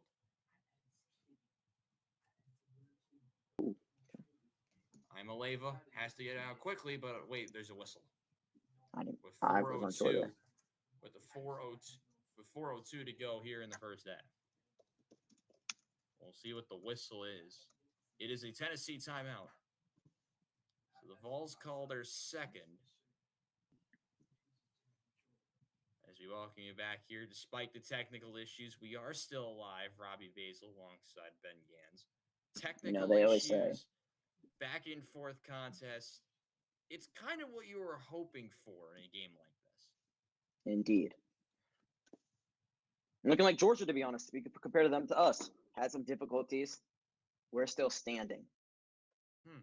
Indeed, we are. Now, do we want Georgia to win? I don't know about that one, but I'm still trying to be friends with Charlie Hitt. That's all I'm saying. Fair enough. Don't want to be on his bad list. We'll take a look at some stats for you, Ganz. We mentioned the rushing yards number for Tennessee, but on the flip side, Georgia has double the passing yards of Tennessee's passing attack. So and don't forget that after that first drive, it was 63-2 on yards, I believe. Yeah. So Tennessee's really just done nothing. Since then, it's like 80 something to 170, 180. But we'll see what Tennessee can do. 3rd and 11. I am Aleva on the shotgun. 2 receivers either side. Nico drops the throw, fires out route right side complete. And did he get to the first down? Squirrel White not able to reach far enough. It's a Would you gain go of for it 9. here? Let me ask you. That's a tough one. The knee I don't was think you can down. kick a It's field gonna be goal. I kind of think it's a bad spot. It's really close. I The think it should have been ESPN 4th and 1. analytics. He's short. Yeah. The ESPN ESPN analytics analytics are saying going for it. So offense stays out. that's what they're doing. Or maybe they're going to try and draw from off sides. Who knows? I would personally They're give it to the running stacking the back. box. 4 in the backfield for Tennessee. 4th down and 2. Handoff. Sampson breaking tackles and is going to get it. He needed 2. He got 3 first down. They really just need to do more of that, to be honest. I don't know why they're taking him out the game. I would just hand it off to him again. Clearly, Georgia's struggling stopping the run.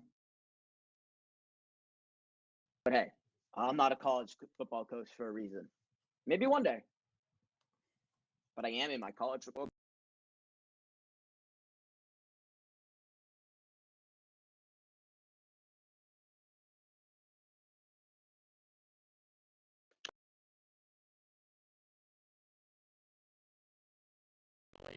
Firing outside complete and shoved out of bounds just shy of the about around the 27 28 yard line. So it's not a bad game on first down for Tennessee. It'll be about second and around 4 or 5. Second and 3, maybe. Yes, hey, second made and up for the last spot. Made up for the last spot, I must say. It did. It did make up for the last spot. Peyton Lewis was the one who made the catch. That was a gain of 7. Both running backs getting getting this involved. Down to the 2-minute warning, and it looks like they will. So, 2 minutes to go in an entertaining first half in Athens. The Georgia Bulldogs have responded well, but the Vols are driving. We'll see if they can continue this drive when we return on Give 'em 5 Media's Saturday Night Showcase. How behind am I now? Can you do what I said or no? What? Are mics for them during timeouts? So mute our mics? For them, but we can still hear each other. I can't do that. Not on OBS? Not to my knowledge, at least. I mean, how did you make it earlier so they couldn't hear us? Well, no, because I was fixing something. That was inadvertent. But just do that again during the timeouts and you undo it. Can you hear me, Ganz? You talk?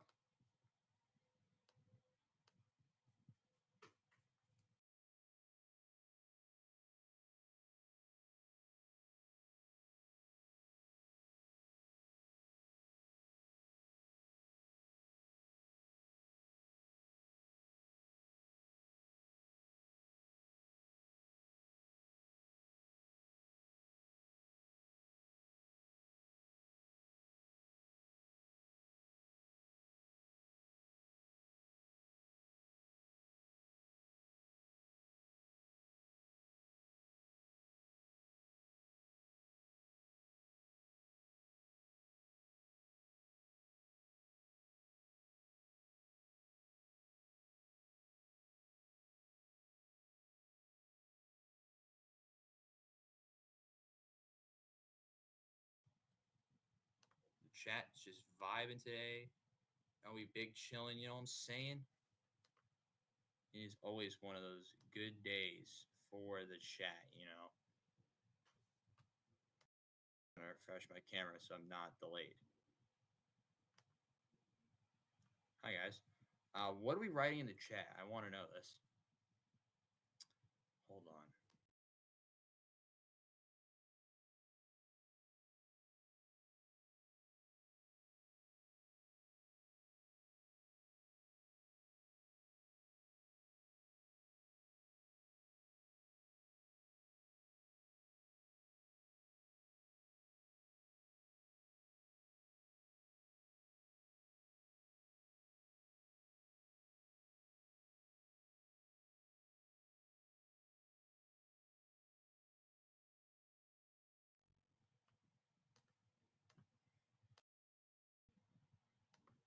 Check.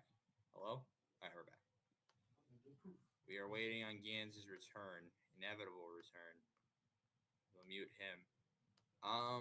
Yeah, any questions in the chat you want us to respond to at halftime?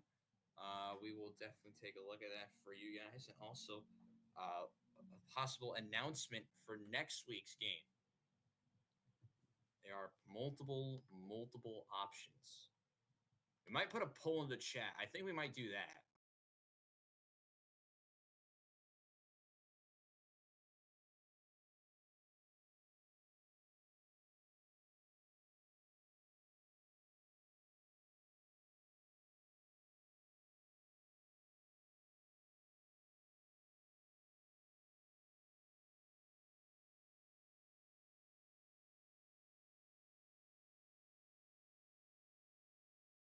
Three, handoff. Sampson breaking tackles across the 20. 10, 5. He's gone. Touchdown. Touchdown. The Vols. Hello? Tennessee causing problems. Fix it. Dylan Sampson right up the middle, and the Vols strike back. What did I say, though? Robbie, what I've been saying this whole time. Get the ground game going. Front of it. There you go. Extra point is good. The Vols are flying now. It may have almost been missed, but in the blink of an eye, Dylan Sampson right up the gut. Take a look at it one more time. I just got back in time myself. You did, and it's Nico. Good handoff. How about that blocking? Good rear side block by Great block. 76, closing, or really opening the gap. That was the 76 of Javontes Sprangins. The right guard. How about him? Nice block. Shout out to all the back on offensive top. linemen out there. It's a tough position. Gerard, Look back at the if you're stats. somehow watching. Look back at the first half stats. Tennessee now taking the lead in this game and in yards. It's a fun game so far, I believe. It's a close game, exactly what you were hoping for in a situation like this. 17-14 your score, Robbie, Basel, Ben Ganz. We'll go over some of the biggest storylines from throughout the day, including multiple major upsets and a preview of one of the biggest games of next week, Ohio State, Indiana. And the path for some of the teams in the playoff, all coming up on the Give 'em 5 Media halftime report. And I don't even know what game it is, so I'm in for such a surprise as you guys. So also coming up at halftime is the announcement for next week's Give 'em 5 Media Saturday showcase. Part of a possible collaborative effort for a full day of college football. It's not the collaborative effort you're thinking of, Ganz, I can tell you right now. 1st and 10 for Carson Beck. He's in the shotgun with 2 receivers either side. Beck drops the throw, fakes the screen, looking deep left-hand side. It's caught right across midfield on the left-hand side. Delp again. Oscar Delp, who's had a phenomenal first half. That's a gain of 28 yards. Okay, question. If you have to have an MVP for both teams right this second, give me him. I mean, you got to talk about Delp on the outside. He's looked fantastic at the tight end position with both receiving touchdowns. On the other side, there's a lot of options. I love the way Dylan Sampson's been running the ball. I think it'd be him, but right now Georgia is just trying to cause problems in the air. That actually was only for 25. It looked like it was for much more, but ball's at midfield. Handoff going nowhere. But we have an injury. Pierce Jr. made the initial hit. James Pierce Jr. Down. Talk about a guy who's been potentially overhyped. Maybe not. Don't get mad at me, Tennessee he just fans. went down with an injury. Oh, that's him who went down with the injury? Yeah. Oh, yeah, cut. I know this is live. That's a joke, of course. I'm saying overhyped in the way that everyone had him as the first pick to start the year. Yeah. But now, I feel like I haven't. No offense to the guy. Seems like a lovely guy. Definitely a great guy. Great values at the heart. Just haven't heard much on him. James Pierce Jr. currently ranked as the number 14 See? overall draft prospect Okay. currently. See? Especially with the loaded defensive front of Tennessee. James Pierce, one of the better defenders on this entire squad. Glad I'm not just Native bullying of somebody's hurt. Charlotte, North Carolina, the junior. Talking about, you said North Carolina?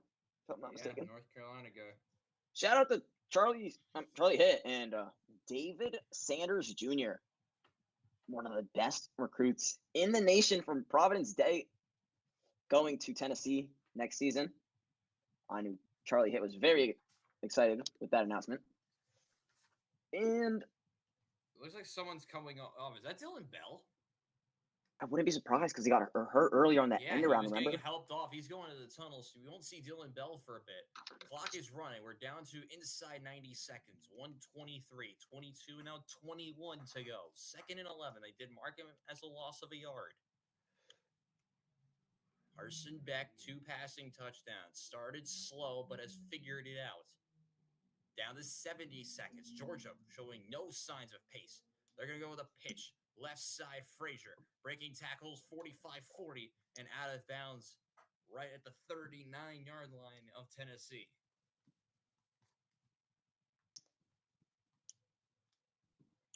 Frazier almost tripped. I think he might have lost a cleat there. I'll take a look at that play one more time. I thought he was hurt. Definitely was not like the fight last night. Nobody was stumbling. He actually lost his cleat there. Does that happen much? That does not happen very often. One of the trainers is now tying the cleat, which you don't see that often very much either. They'll actually spot the ball at the 40, not the 39. Field goal range is about 3 more yards needed for the Dogs. Beck fires over the middle. Not enough juice. Oscar Delp, the intended receiver. I believe that got tipped, though, Robbie. I think. Ooh, it might have. We'll see about this one. We'll take a look at this one, Ganz. Was it tipped? It was. Oh, the captain. Fingertips on it. Right up the middle. That's Thomas, the big defensive tackle in the middle. Omari Thomas. You were and right. The captain. One of the captains on this squad. The senior from Memphis. Causing more problems up the middle. Another deflected pass from Beck. 2nd and 10. Fires complete. And we tackled short of the 30. It's Delp again. How many deflected passes? We'll get a timeout. First charge of the half, Georgia. So with the timeout, how many do we think? How many deflected? I'm trying to think. Passes? Yeah, how many deflected passes? From which team? Carson Beck's throws. Of Carson Beck's throws, how many has Tennessee tipped? I don't. Tennessee's tipped I'm like trying to 4, think. I'm trying to think. 5, maybe. I think so, but you see right now they've had 9 tackles for losses tonight. Georgia. 9 tackles for loss allowed last week against Ole Miss, and Beck was sacked 5 times. That was a graphic they were showing moments ago. Definitely been more than that tonight. Comparison of stats once again. Carson Beck looking much more controlled, 13 of 24 for 178 and 2 touchdowns. He started 2 for 7. I believe since then he's 11 for 17. Which fits what we were talking about earlier with the confidence thing, right? And also that he's better at home with the completion percentage.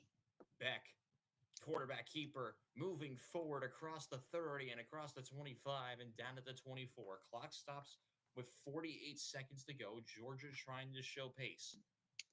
They'll mark him down at the 24-yard line. 1st and 10. Clock running again. Beck looking to throw. Quick dump pass right side across the 20, across the 15. We do have a penalty marker. And we'll see what the flag is. He's down at the 14. If this stands, it is a 1st down. For Cash Jones. What a first name. It is a penalty on Georgia. The Cash is in the negative.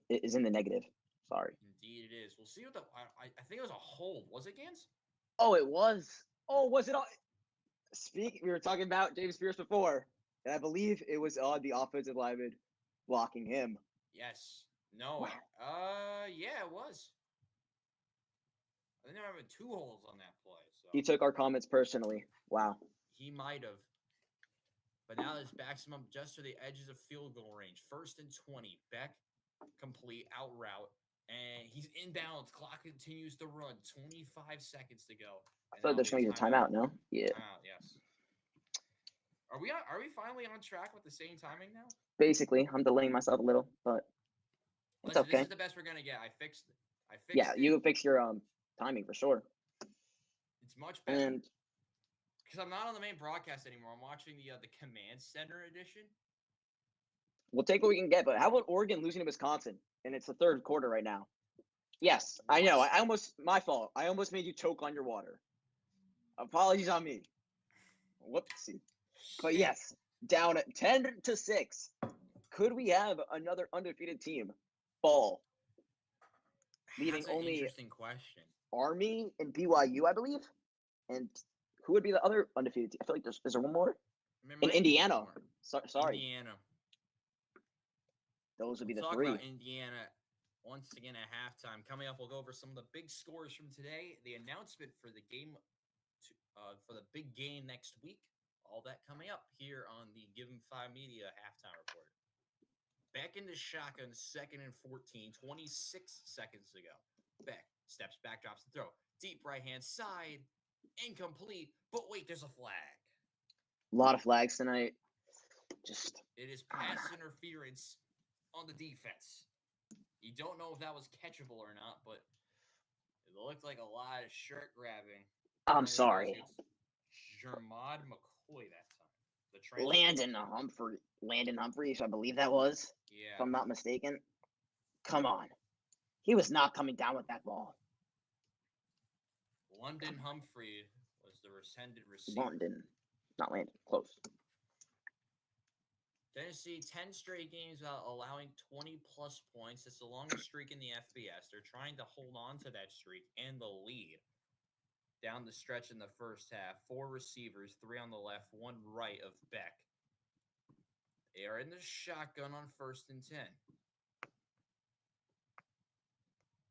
Beck drops the throw. Carson Beck, right side, almost intercepted. McCoy with a good defensive play, pass intended for Nitro Tuggle. The left hand of McCoy says no. Almost intercepted. Very, very close. You don't hate the intent there from Carson Beck. But now 19 seconds to go. And now Georgia trying. And remember, Tennessee gets the ball first to start the second half. They do. Georgia did start off. Remember, they went 3-0. Beck, 3 and out there. Left side, wide open. Did he keep it in bounds? No. A little too far from Carson Beck. He had Dominic Levette. A beautiful route. We'll take a look at this one again. Just a little bit too far for Levette. Couldn't keep it in bounds. Almost a great play. 10 with 13 seconds to go. Kind of reminded me of one of the catches that George Pickens had this past weekend. Indeed. Similar play, but unlike the George Pickens catch, Levette was unable to come up with that one that time. 3rd and 10. Play clock down to 3. Did Georgia get it off? They do not. Oof. Delay of game offense. See, worst comes to worst here, though. You get a field goal or field goal opportunity, because who knows? We've seen some crazy block field goals so far. But we have seen a lot of them, to be fair. You get the opportunity. And 17-17 at half. You saw the stat. I believe you said 20 games. Was it? Did they allow? It is 10 games in a 10 row games. with allowing 20-plus points. So, I mean, you definitely have to be feeling good about that. Touchdown here gets you more than 20.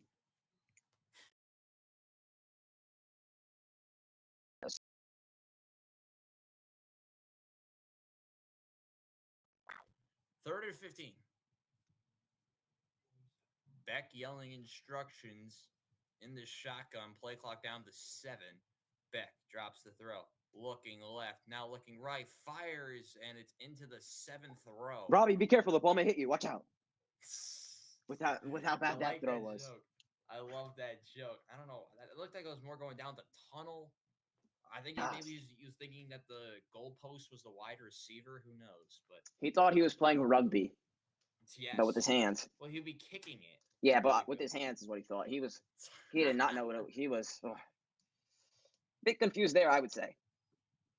You would have possibly thought that a fan was going to go and make a catch, but not that time. So Peyton Woodering has a chance to make this game all level again. The snap's good. The hold's good. The kick is good.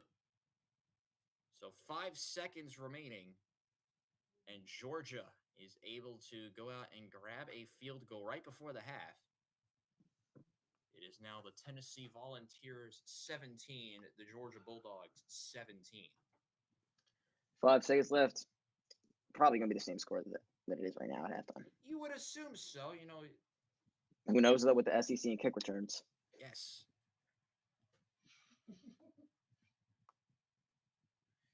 Give them 5. Game of the... I keep thinking I'm on the wrong right. The Give them 5 Saturday Night Showcase is brought to you by the Across the River podcast once a week with Ben Ganz, Dylan Shellum, and Jacob Kaplan talking about the biggest stories in sports every week. It's Across the River here on Give them 5. 5 seconds left in the first half. It's the Georgia Bulldogs 17, the Tennessee Volunteers 17. Robbie Basel, Ben Ganz. On a Saturday night with Jacob Kaplan's help. With more dramatics. Jacob Kaplan is with us as well. And, okay, so this just got never mind. That is a touchback. I thought that went out of bounds. I'm just going to assume you're going to take a knee here, personally. Yep. They are going to take a knee from the looks. But, hey, who knows? Maybe a little fake knee action. Get him that. It looks like the signal from Ayamaleva is take a knee. Yes. So it will be a knee. Boo. Boo. So Nico will come out. He'll take a knee, and that will send us likely to the break. Not making it fun. And indeed it is. So, 1 half in the books in Athens. It started off with a quick touchdown from the Vols on their first drive. But Carson Beck was able to get 2 scores of his own before a late touchdown by Tennessee and a late field goal has our score level. 30 minutes down, 30 minutes to go in Athens. With our score still where we were in the beginning, all tied up with 30 minutes to play. And Tennessee getting the ball. The Give 'em 5 Media Saturday Night Showcase, presented by the Across the River podcast. Halftime report coming up in about 10 seconds. Do like a minute. Do a minute. But wait, mute it fast.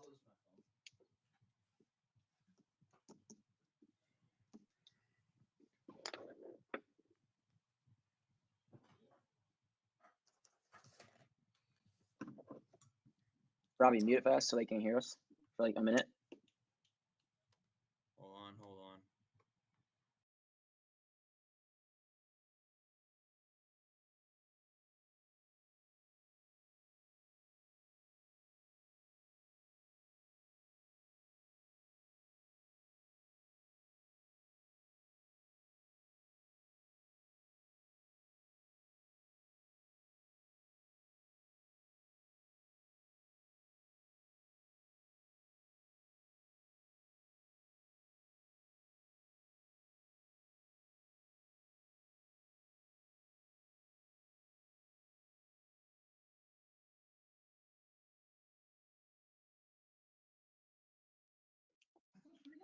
Yeah, but there's no off. There's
Ladies and gentlemen, welcome back to the Given 5 Media Halftime Report. Robbie Basel alongside Ben Ganz on what is set to be an exciting second half. But before we get to that point, let's go over some of the biggest halftime storylines. Of course, our game, Georgia, Tennessee. Good half from both quarterbacks.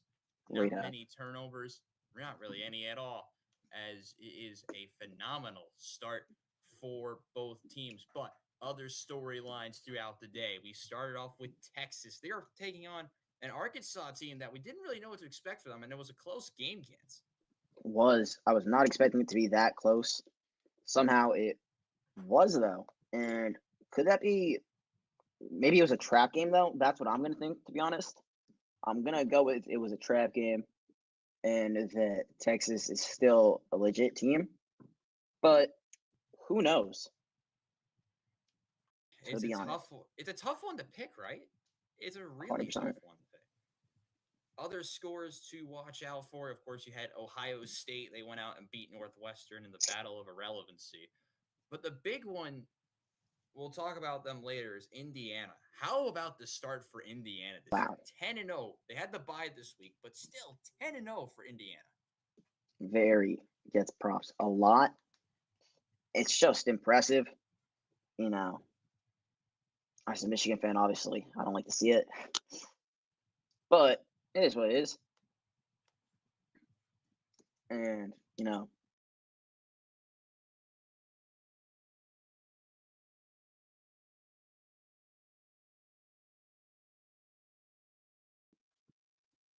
Army, who are, of course, undefeated. And, of course, you have BYU. But out of the Big Ten it's teams, I'm saying. Out of the Big Ten teams, yeah, absolutely. I And mean, Oregon's down 13-6 right now. So yes, that's right. So that will be fun to watch out for as we continue on with the rest of the afternoon. Other big scores right now, just going through college football. Boise State leading against San Jose State by 7. But the big and storyline, San Jose just fumbled. they did just fumble. But the big news from today, how about the day from Travis Hunter? What did you like? Oh, I thought you were Hunter gonna go today? for. I thought you were gonna go for Genty. Oh, we're going with Wasn't Genty expecting next. that. But Travis Hunter had an Great day. interception on defense and had some phenomenal catches today.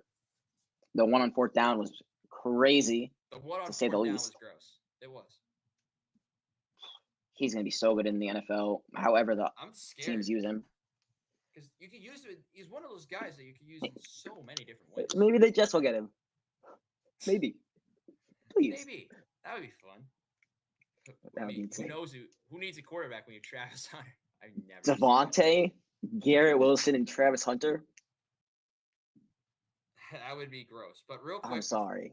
Before I go grab something from back there, if I can find it. Talk about the day from Genty because you love the play from Ashton Genty. I mean, the day's not over for him yet. He already has 107 yards, 2 TDs, 22 carries. It's been a very impressive game, to say the least. And to be honest, I predict maybe another TD because they're only up 7, and I think Boise State's going to score again. And I think it could come from Mr. Genty himself. He's been flying. He's had a good game. Slow start, able to pick it up down the stretch. Very struggling start, but yeah. What was he, like 7 for 19 at one point? I think it was like 9 carries for 19 yards, if I'm not mistaken. Something like that, right?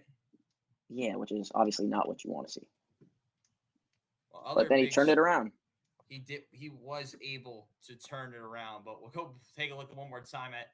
We're able to see that Travis Hunter plays again. He had the tip drill interception on 3rd and 7. That was back in the first quarter, and was able to have some crucial catches down the stretch, including one of the better plays from Colorado. This actually wasn't Travis Hunter. Breaking past multiple defenders, big time win for the black and gray.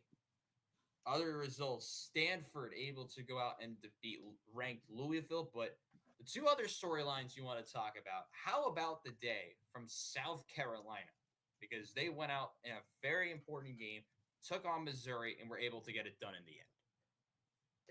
Great game. Actually, they almost lost it, though, to be honest. Almost fell apart, but that's right. They managed to keep it. And came out on top, and that's what matters, to be honest.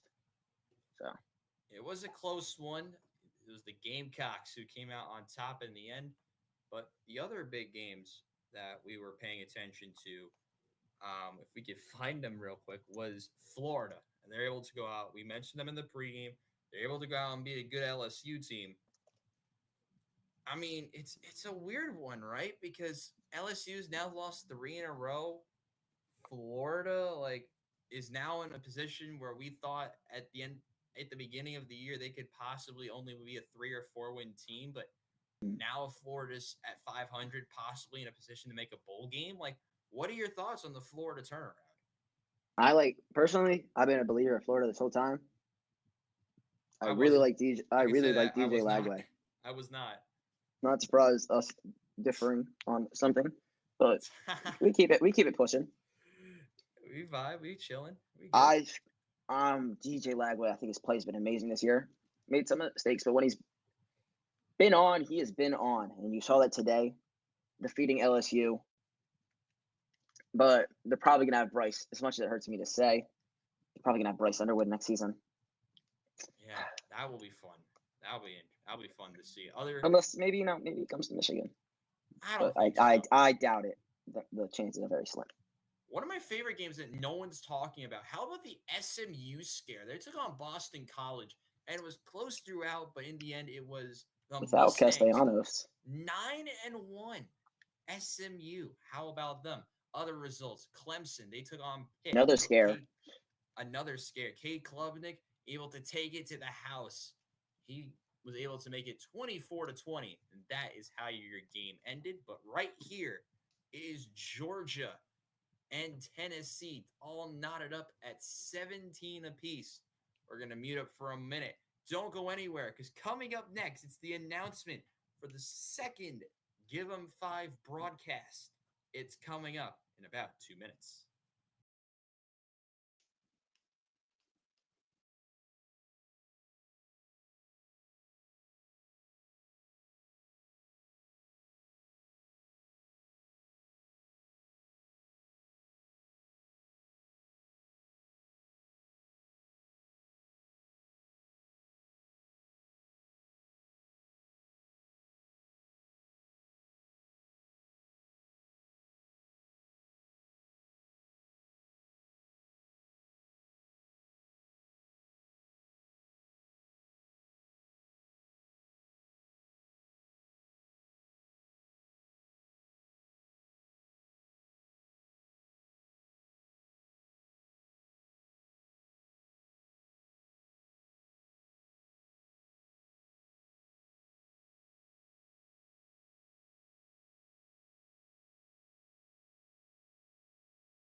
Ladies and gentlemen, out of commercial. Well, we don't have any commercials right now. We are back here for the halftime point.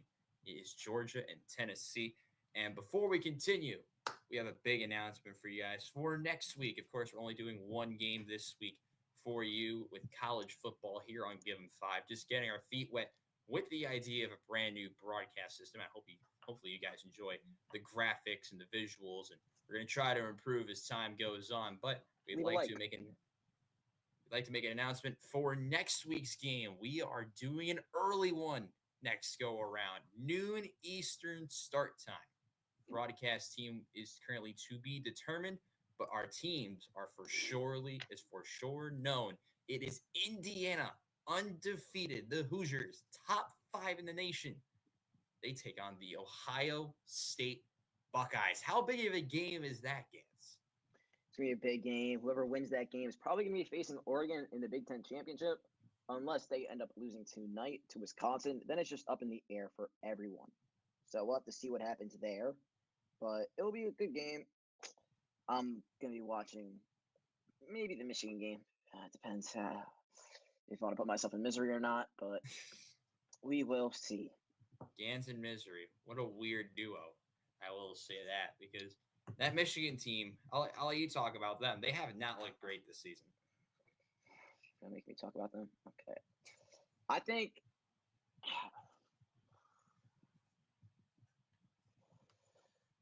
oh gosh, I don't even know. It's mainly they have the talent. I think it's just the play calling. It's just been very lackluster. I really think they could have beaten Oregon, could have beaten Indiana. I think they could have one loss right now, to be honest. But here we are. As much as it hurts, but it's okay. Yeah, it's a tough spot for Michigan coming off that national championship, losing their head coach, losing so much talent and so much promising talent as well. One of those guys I remember back in August was J.J. McCarthy, and how much of a promising start he had to the preseason before he was deemed out for the season. For a Minnesota Vikings team that's been really surprising this season, headlined by, of course, with Sam Darnold and Justin Jefferson. But in the end, that Vikings team will depend on how they look down the stretch of the season with the NFL, and eventually Robbie, we'll be doing other NFL games. What's going on? speaking of Oregon, it's fourth quarter, 13-6, Wisconsin. So the Ducks struggling with the Badgers. That's an interesting one as time goes on. We'll continue to pay attention to that game and some of the other big games, as we are just minutes away from the second half. It's Georgia and Tennessee.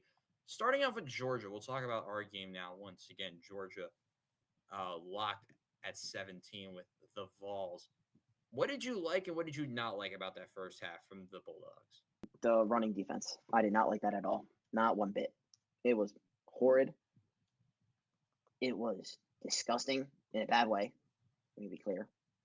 And just outright awful. They're lucky that Tennessee did not take advantage of that and run the ball a lot more. This game should not be as close as it is right now, in my opinion. But what did you like? Because Carson Beck, after his struggles, has really been able to rebound. I liked Carson Beck, I would say. I think he's been able to rebound well, as like you said. But I think I've liked more of what I've seen from Tennessee than what I've seen from over here on the Georgia side of the ball. But that's just me personally. So, start of the third quarter, Robbie Basel alongside St. John's student Ben Ganz on what is set to be an insane second half. And Jacob Kaplan, of course, managing the scoreboard. Hopefully he gets that updated. As we are ready to go for the second half, we are back underway. Let's get this thing going. Great game, though, so far. A touchback. So, we go back to our scoring summary and started off with the tight end dive, you'd call it, before the first of 2 touchdowns for the tight end from Georgia. The tight ends were the star receivers in the first half, but in the end, it was Sampson's big run at the end of the half before Georgia was able to get a field goal to make it level at 17. And we are Lucky back at it for again. Tennessee, no TD. Yeah, Georgia there. Oscar Delp, leading receiver for this game, 4 receptions for 56 yards. He has 2 touchdowns as well. You know what I want to see more of, though, Robbie? What would that be? Nico running the ball. Well, here's one of those plays. Imaleva trying to move forward across the 30 and shy of the 35. That's a gain of 8. And it'll be 2nd and 2. You see the storylines. Coaching Nico Iamalevo, an offensive rhythm. We have a player down for Georgia. We'll see Still who down? that is. He is. It's one of those things you never like to see happen, especially right after the break.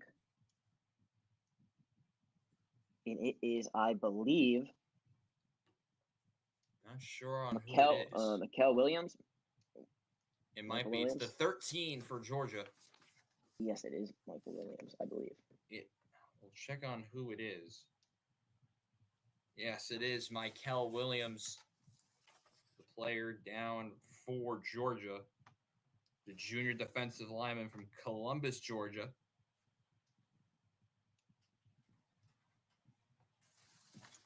Hopefully he is okay. And he's able Oregon to get is off now on his moving. own power. And Oregon is driving. Oregon is driving. That really didn't last long. Looks like it's about to be a tie game over there.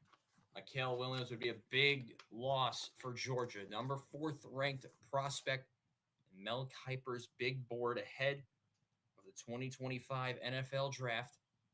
What happened, though? I'm trying to figure out, but I can't. Take a look at what happened. I seriously can't tell. Off the ball. It was off the ball. Wasn't really involved with the play and the pursuit of Iamalevo. They gave it a 9-yard run. Here's the 2nd and 1 run with Sampson. And across the 40 he goes and down and around the 43-yard line. 1st down, Tennessee. Great back-to-back runs there. I really like that play calling. And I think that if they continue to do more of it, they'll win this game, to be honest. Iamalevo trying to go fast and is escaping, but fires incomplete. Immediate pressure there. Off the edge from Georgia again. That'll be 2nd and 10 with 14:10 to go here in the 3rd. Amazing pressure there. And touchdown for Oregon. So the Ducks are back into it. Good. If the extra point is good, you have a tie game in that game. Play number 4 for Tennessee. That was the first pass play of the drive, first pass play of the second half for Tennessee. It's Nico. Dropping the throw. Fires. Complete. 1st down. Zip. Looking like a flying squirrel. That's Squirrel White. 1st down. That ball had some zip on it, let me tell you. Oof. Really looking like a flying squirrel. Able to adjust his body. Squirrel White making plays. It's another catch for him. That's his 5th today. He used 5 catches for 40 yards. I believe he is the leading receiver for Tennessee. He indeed is the leading receiver for the Vols. 5 with the aforementioned 5 receptions for 40 yards. Just shy of the leading receiver in the game, Oscar Delp's 56 yards. Handoff middle. That's Sampson. And he will go for about 3 yards. And it'll be 2nd down and about 7. Dylan Sampson, junior running back and native of Baton Rouge. We'll talk about him more as this pass is fired and incomplete. A little too high for Nico Iamalevo. And it'll be 3rd down and 6. A position where Tennessee has been pretty comfortable with the 3rd down and medium. 100%. They've been very successful there today. So we'll see if they can continue that, though. They've been rock solid. They're trying to keep it going. 3rd and 6. Nico in the shotgun, 2 receivers either side. Drops the throw. Nico forced left. Throws across his body and incomplete. Good coverage there by the number 2 for Georgia. And good pressure there. Forces a punt. Coverage there by Smile Mondin. Pressure there from Walker. How about that coverage there by a linebacker on a tight end? One of the more always interesting line matchups. And they're going to go for it. Offense is on the field. Crazy. Nico's in the shotgun. I mean, the analytics say go for it, but do you think they're really going to go for it? It's a bold shout to start this second half. Play clock down to 5. They might have too many men on the field. And whistles. See if this was a timeout or not. It is a flag. It is a penalty marker. It is seems like delay of game. They were unsure about if the kicker had the boot on his leg or not, so decided let's just take it and punt it. Hopefully we can pin him within the 5. So despite a great catch by Squirrel White earlier, it will go for nothing as it will be a hopeful pinned punt if you're a fan of Tennessee.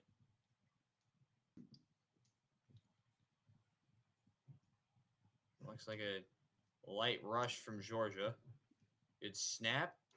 Punt is away, drifting towards the right side, and fair caught at the 13-yard line. And that is where Georgia will start their first drive of the second half. It's been back and forth.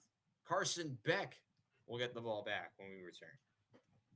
No, I doubt they're complaining, Robbie, about that punt. What? I doubt they're complaining about that punt position. Not really. No, it's not bad.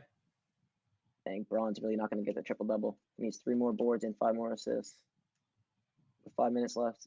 Let go. No. Hold on, I'm going to see something. How many views does this stream have? Come on, let go.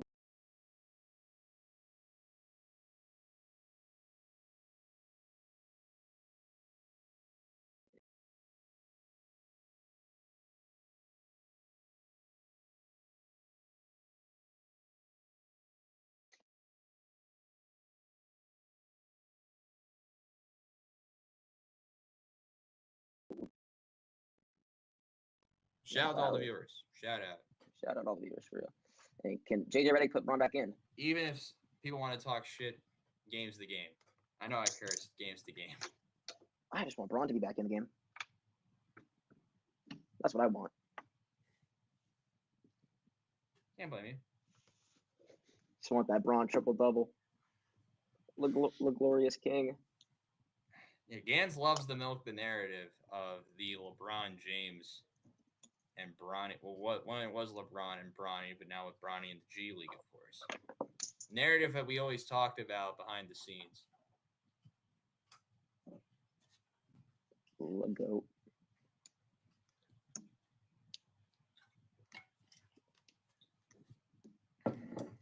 And Boise State's about to score.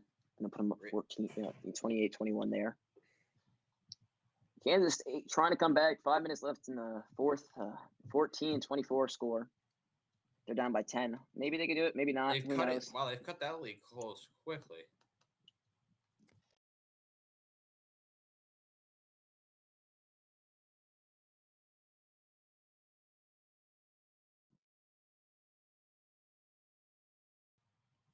Okay. This thing, and then that's about it right now. Texas A&M's winning 31-0 against New Mexico State. If there are any New Mexico State fans in the chat. RIP New Mexico State. Sorry, guys. By the way, I know I saw someone text me about the cameras being delayed. Don't worry, the cameras have been fixed. There's a slight delay with both of ours. I don't know what the problem was.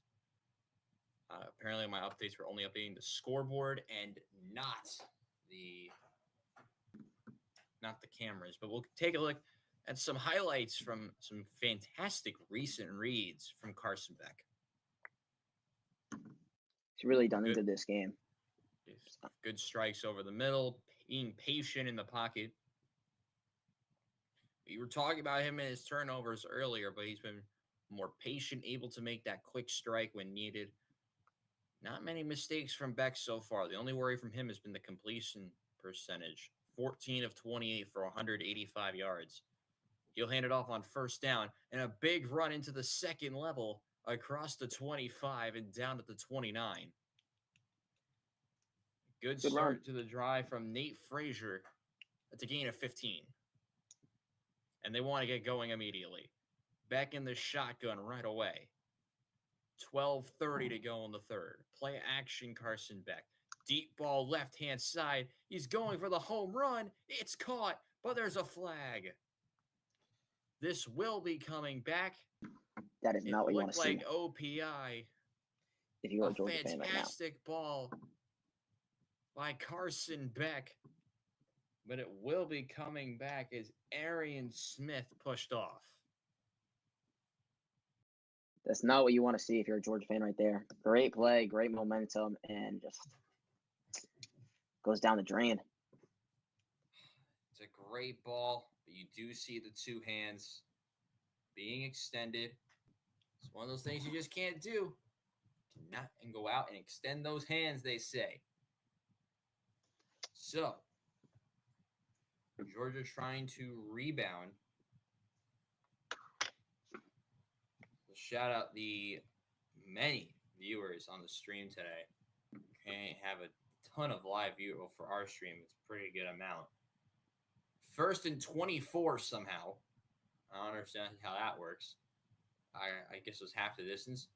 Handoff, and it's going nowhere. Tackled immediately was Frazier, and he'll gain maybe 1 at most. Great tackle there by the Tennessee defense.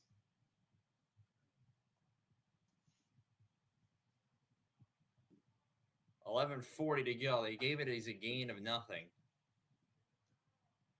And we have whistles. An injured player, I believe. We do have an injured player. That's Carter, one of the players to watch out for Tennessee. In the number 7 jersey is Arian Carter, the sophomore from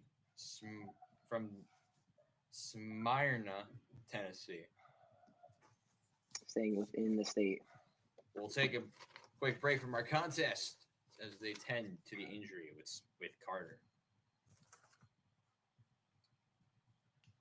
Let me see something. Live view, total viewers. I was like looking at this stat from me.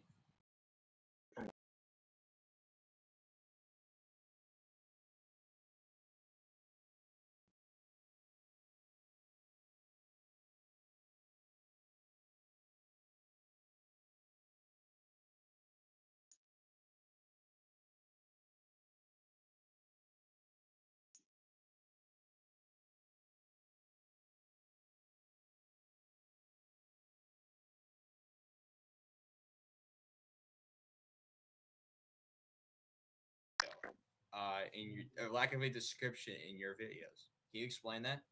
For the across the river stuff, you just write like 2 words and go on with it? Dylan Shalom. That's a Dylan thing? Yeah. I think we'll have to ask that to him when we're done with this game tonight behind the scenes. I don't do the posting of videos. But like, it's also like they're good 2-word descriptions. You know, they sum up the whole video. So you don't need much words to describe beauty. You know? Yeah, for sure. Real quick, we do have a sponsor for today's game. We talked about them earlier. It is the Across the River podcast. Each week with these games, it will be sponsored by one of the shows on the channel. And of course, we got to do the original. So Ben Ganz, real quick, you've already talked about your show before, but for the viewers just joining us, talk about the Across the River podcast. Of course. It's myself, Jake. But first, I have to tell you, Aston Genty, another TD, 3rd on a day. Jesus. Wow.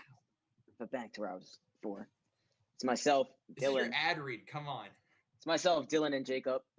We talk sports, any sports you can think of, give our opinions. We have a nice NFL pick'em going on. Very close game right there, where we still have to determine the punishment, right? punishment for the loser. Yes. Thank you. I I have was an blanking idea. on the word. I have an idea. What do you think?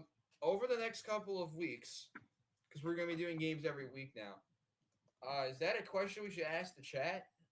See if they have any ideas? Potentially, yeah, when we get closer, but I think it would be. I think we're also going to ask it on the Across the River account itself. Oh, like in a video. So in the comments. So you guys should go follow, at least go follow Give Him 5 Instagram, because if Ganz posts something, we want to hear some of your guys' absurd ideas. 100%. My personal favorite from one of my viewers was the ice bucket challenge in the freezing cold because of the ice cold picks. That was a funny joke that I almost did, but we did not do that last year. That I thought was funny. But Carson Beck is on offense, and he's going to fire a completion on 2nd and 24. But there's a flag. Oh, we have a flag. Is this going to be a face mask? It looked like right when the player was tackled, that was Tuggle who made the catch, getting about 15. Tuggle got tugged, you could say. We'll see what the penalty is. It is a face mask, so Georgia get bailed. Tennessee is not happy. The sideline is not happy at all. Coach Upel is not happy at all. So Georgia, who had 2nd and 24. We'll see if this is a face mask or not. That's a weak call, in my opinion. In my book. I mean, yeah. I'm just wondering how the helmet came off. That's a really weak call, if you have to ask me. It looked to be close, but you do see that initial grab of the face mask. Dude, yeah, it looked like it was the call. So Georgia, you could say, get bailed, and now have 1st and 10. Beck looking to throw, pump fakes, fires. It is caught just shy of midfield. Pass complete to Arian Smith. That's a gain of 4, and it will be 2nd down and 6 for Georgia. Almost didn't catch that ball as well, though. Seems like he had a bit of trouble with that one. They marked it as originally a gain of 3, 2nd and 7, and it's a tackle for a loss. You haven't said that for so much for Tennessee. Big tackle by Eason in the backfield. They went to Bowena, and it's a loss of about 3 or 4. No, actually, they only gave a loss of 2. It could have been much, much more, though. As we get a quick shot of Trevor Etienne. We didn't really know about him, that he was out for this game. So they rely a lot on Nate Frazier, and now with Bowena. 3rd and 9. A struggle point for Georgia. Beck trying to step up. Beck fires. It's caught. It's Smith across the 40 and just shy of the 36. 1st down. Not like a shove was thrown afterwards, but a big completion and a big 1st down for the Dogs. And they're moving now. They are indeed moving. How about that throw, though, from Carson Beck? Underthrown for sure, but a nice play by Smith to corral it. Beck, 1st down, throws, complete. 1st down, Dominic Levette. 1st down. Great catch. And Georgia's, they're moving and grooving right now, guys. They're just easily getting the ball down the field. And it looks like we have another down player for Tennessee. A lot of down players tonight, which is not what you like to see. Especially very recently, right? That's been a big theme very recently here in the 2nd half. As we have 8:53 to go still in this 3rd quarter. Still a lot of football to be played. There's still so much that can happen in a game like this. There is, and that we're here for it. Makes you feel like so much can change. So much dramatics can occur. And you want to talk about dramatics. We go back to a game from a couple weeks ago with Georgia and Bama. And Bama was winning by a lot. And then the chaos that ensued afterwards. But Robbie, I feel like every time they play, it's straight chaos. It is straight chaos. For the I feel like good that's one of or the best bad reason. parts about it, to be honest. What I think is nuts is that with divisions, Georgia would actually have a chance to not win their own division for once, which is weird because you did when we had the divisional talk. If you remember back in the days with college football, it always used to be Alabama and Florida or Alabama and Georgia. Now, if we had divisions, it would. If we had divisions still, it wouldn't be that currently. Which I think It'd be up in the air. It'd be Texas and freaking Tennessee, I believe is what it would be. Would it? 1st and 10. Quick toss right. Breaking tackles. And just shy of the 20 was Nate Frazier. The gain of about a pair, maybe 3. Would it actually be that? Now I'm interested. Oh, right now it is Tennessee versus Texas, I believe. But that could change after this game. It could change, very much so, especially Georgia driving. 9th play of the drive. They've gone 8 with 6 plays for 67 yards so far. Taking a lot of time off the clock as well. 10 inside 7, 6 and 5. They gotta get a playoff. Beck, pump fake, left side, wide open, almost intercepted. Wow. Arian Smith looked like he was open for a very long time, but Ricky Gibson made a play on the ball and was almost intercepted in the end. Almost a touchdown, almost intercepted. It could have gone either way, to be honest with you. That was crazy. It was almost intercepted. Almost a penalty for too many men on the field. Andre Turrentine was the player in the back who almost intercepted it.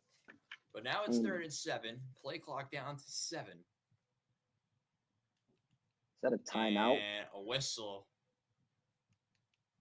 And I don't know we'll see happening. what it is. They are pointing towards... We'll see what it is. I don't know what he's looking for here. He's talking with I believe the back judge, Kirby Smart. We have a review. What's the review for, though? That's what I'm trying to think about. I don't know. This is not targeting, is it? Are they trying to see if it's they're trying to see if it was a complete pass? No shot.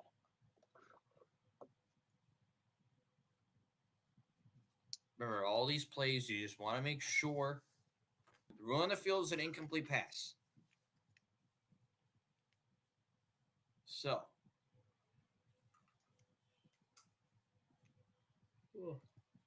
apologies, viewers.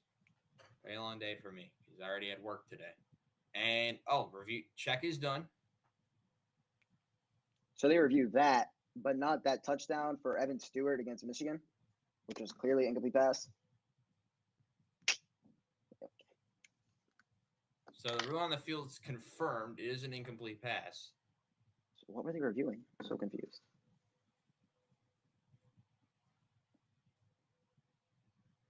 Were they reviewing for too many men? You can review that? I don't know. I didn't think that was reviewable. They were reviewing 12 men on the field. That's what it was. They got it, I believe. Oh, pardon my mistake. Yes, it is. Wow. So it didn't look. I thought they said it was 3rd down, but the call on the field is overturned. It is 12 men on the field. That is crazy. So my apologies, ladies and gentlemen. But this went from, I believe, 3rd and 7. For some reason, they're saying it's 3rd down. I didn't think it's 3rd down. I think it's still 2nd down. But now it's switched back to 2nd for me, yes, at least. It is 2nd down. And the ball is at the 16-yard line. And Boise State wins. Beck. Handoff. I don't know if he got the 1st down. Yes. Frazier gets right to the line to gain. 7.5 minutes to go. Third quarter, a quarter that's been very, very, very slow. Yes. I think that's been an understatement, Ganz.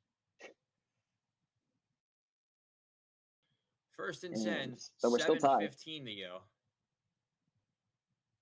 Carson Beck under center. You haven't seen that a lot today. Handoff. And it's going to be just shy of the 10. That's Bowens getting to the just short of the 10-yard line. So they'll put Frazier back in, and also coming back in is Delp and Levette, along with Lucky, another tight end. Getting a nice tight end package in. You will see them, both of them line up on the right side along with Levette. They're lining up bunch right. Levette in motion. It's a pitch to Frazier, trying to cut it back, but won't be able to do so very well. And he'll get down right at the 10-yard line. I'm going to assume Carter was the one who made the tackle. But hey, depending on how this possession ends, this could be a 20-point game, 20 points for a opponent of Tennessee's. You'd hate to see a stat like that go, but if you're Tennessee, it had to happen eventually. It had to happen eventually. Oh, 100%. It was never going to stay perfect. 3rd and 7, 5:45 to go. Play clock down to 6 and 5. They got to get a snap off. Down to 3. Beck drops the throw. Beck forced left. Carson Beck's taking off and running. Flag is down, but Beck's in the end zone. We'll check on the marker. But right now, if it stands, it's a touchdown. We'll see what the call is down the field. Will be an interesting one. But what a it's great a defensive vision hold. That's a Georgia touchdown. And just great vision, though, by Carson Beck there. Seeing none of the receivers were open and just taking off himself. Carson Beck, 10-yard rushing touchdown. He's been involved with all 3 of them. And you'll see the defensive holding towards the back of the end zone. I believe it was with a duel with Lawson Lucky. From what it looked like on the ankles we have. Carson Beck, over 230 passing yards. He's rushed for over 20 himself. But now, it's the Bulldogs who are back in the lead, courtesy of this nice escape and score from Carson Beck. Great there. Great. You see that viral play with Fordham football? Mm-hmm. That's crazy. One of the guys from camp was on that call. Who? Grant Del Vecchio. Oh, nice. One of the Iona commentators. He commentates for Fordham. That's fine. Shout my boy Grant. He'll be on the call tomorrow. Mac Men's Soccer Final. Grant and my boy Charlie both on the call. Bronze triple-double didn't hit. I'll be producing that game tomorrow. Oh, nice. Yeah. Sadly, bronze triple-double. That's mainly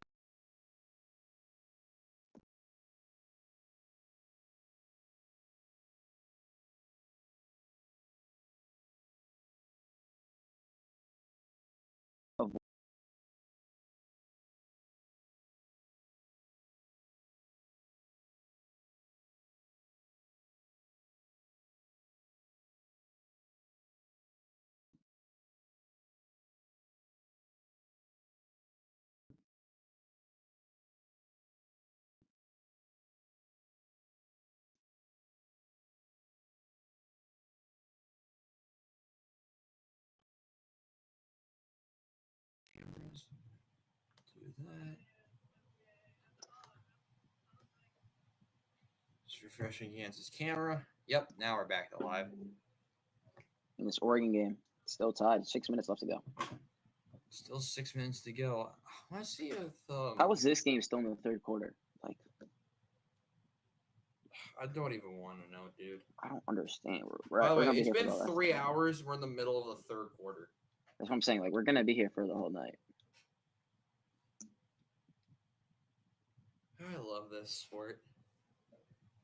We were It's like, almost how, going like, to do a game tomorrow, but yeah, no, how was we are the not. Texas A&M game in the fourth quarter, bro? What this ain't? We've had a lot of injuries and penalties. I'm going to get my water. What? Go get water. You're fine.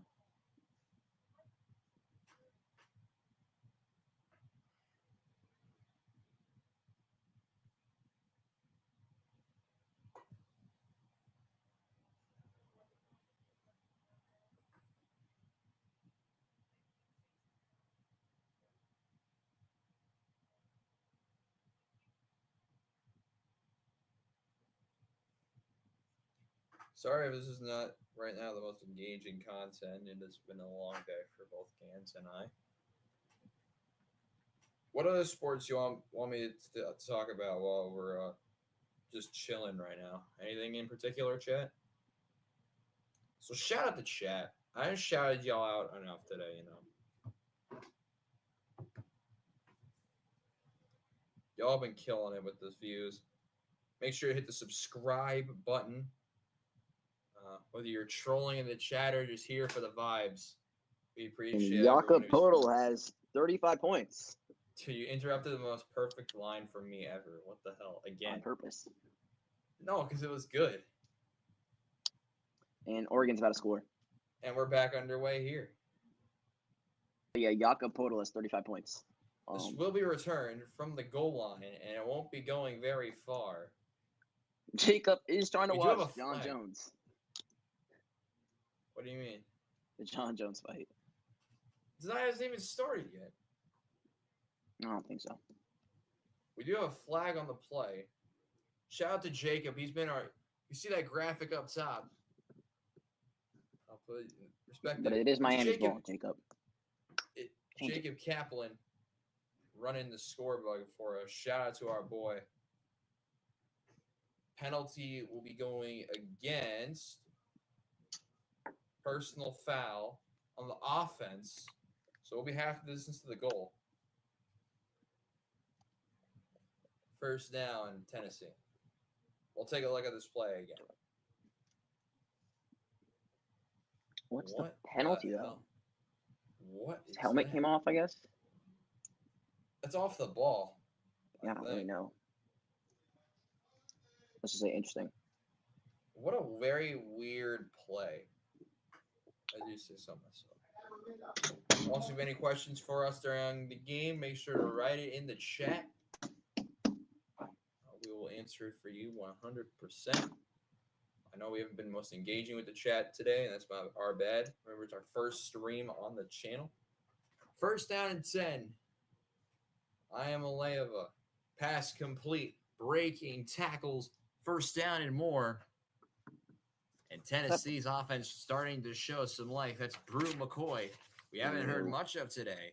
And a first down to the 21. Transfer there from USC. Sampson gets the handoff, trying to make a move, but he is tackled right around the 25-yard line.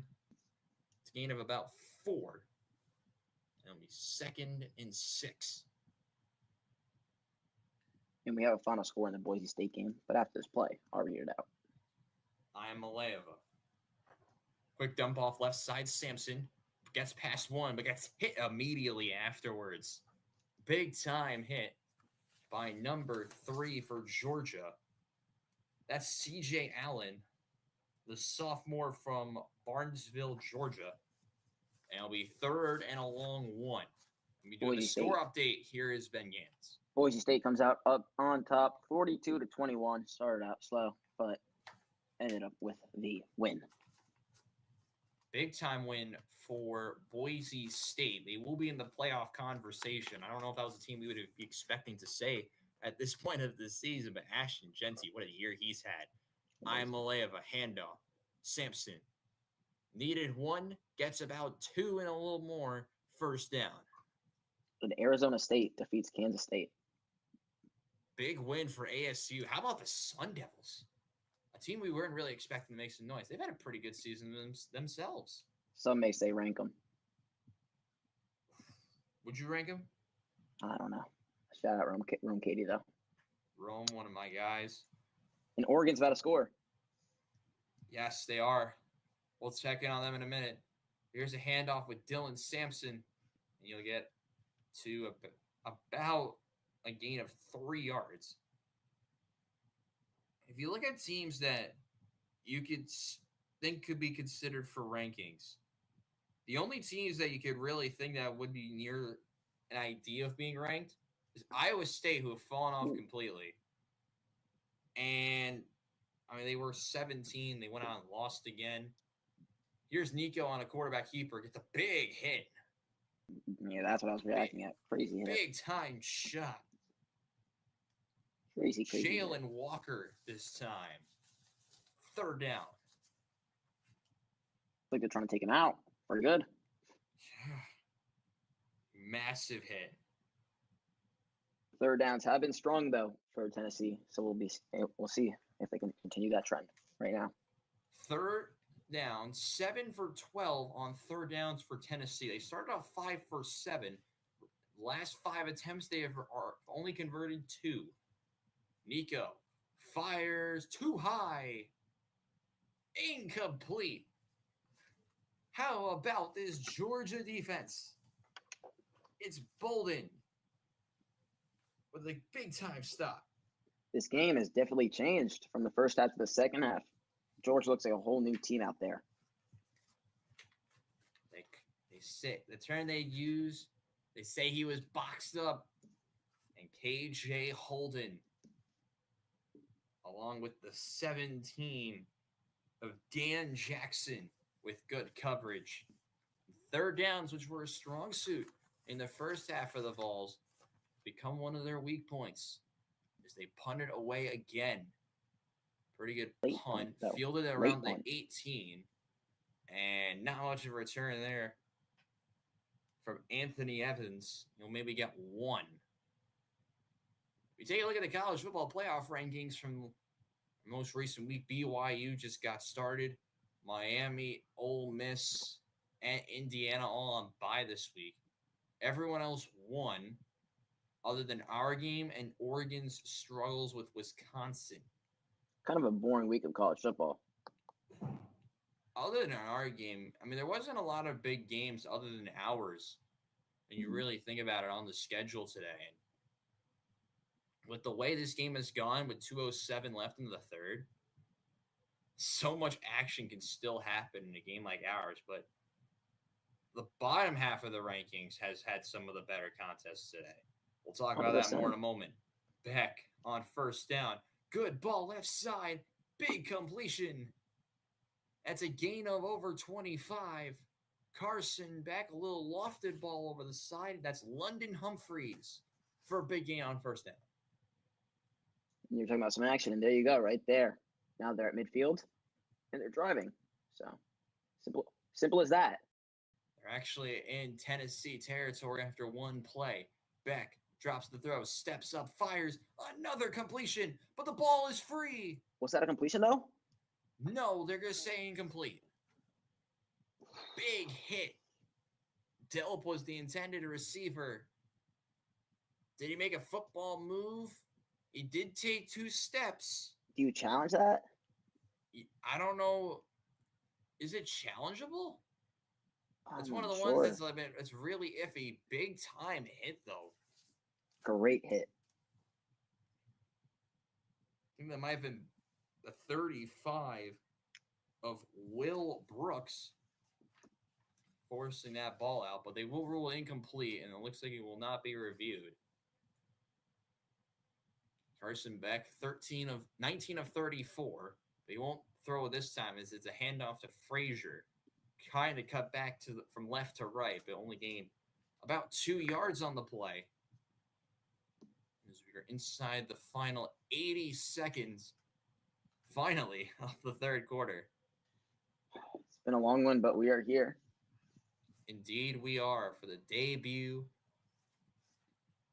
of Give 'em Five's Saturday Night Showcase presented by the Across the River podcast. Indeed. 1 minute to go in the third. Beck Third and drops 5. the throw. Major pressure. It's a slip screen. Getting past one and tackled right across the 45.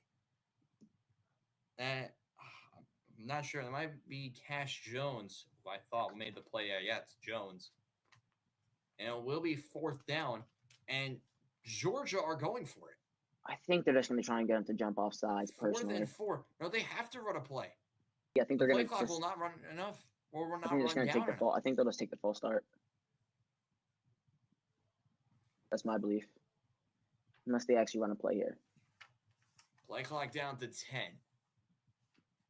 Running down to 7. Now 6, 5, 4, 3. They almost got it. They almost had it. Almost did. The right Very end close. almost jumped. Very, very with close. About 1 or 2 seconds to go. A little bit of a scare there from Tennessee. But it will be delay of game on the offense. And Oregon is up 16-13 with 2 minutes left to go in that game. So we'll see what happens there. With the Celtics being tied with 20 seconds left to go in overtime. And it's Celtic ball. And touchdown Kansas. They're up 7-0 on BYU. That was quick. 4th and 9. Bad snap, but it's handled well. And the punt is away, but it'll be an okay punt. But that will take us to the end of the third. The only point scored, a Carson Beck rushing touchdown. We go to the 4th. It's Georgia by 7 here on Give 'em Five's Saturday Night Showcase. And the finish line is in sight. Finally. See what the Celtics do here. 20 seconds. Peyton Pritchard. Okay. Look what I sent you. Let me look after this though. Kind of want to see, like, if the Celtics win. Not. Celtics are in the bonus. That's the thing. So like, if the Raptors foul them, they're low-key probably. Also, the Celtics can hold for last shot.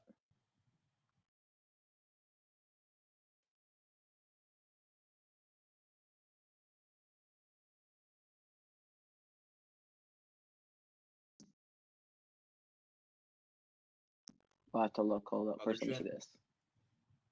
Jason Tatum, game-winning bomb! Celtics win. Oh, official review. If he got it off in time. So let me see what you sent me.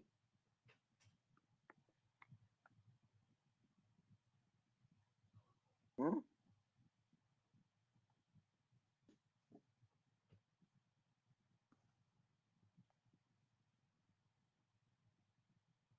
Did Tatum just hit a game winner?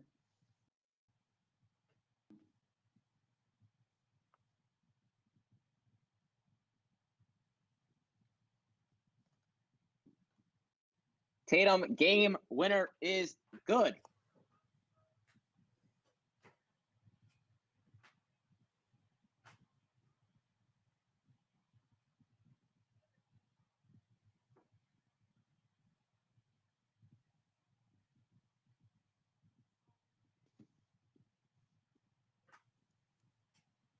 Once again, shout out to the entire Give 'em Five team. You'll see more shows from Give 'em Five as time goes on. You'll see a bunch of different broadcasters. It won't be just us every week. There'll be a wide variety. And Oregon Ganz has some news. Oregon, seems like Wisconsin has actually turned the ball over. Or wait, I lied. They went for it. They didn't get it. And that is going to be the game. Oregon stays undefeated. And Jason Tatum hit a walk-off. Oh, my. So Charlie gets ready 1-0 on the night. We'll see if he can go 2-0.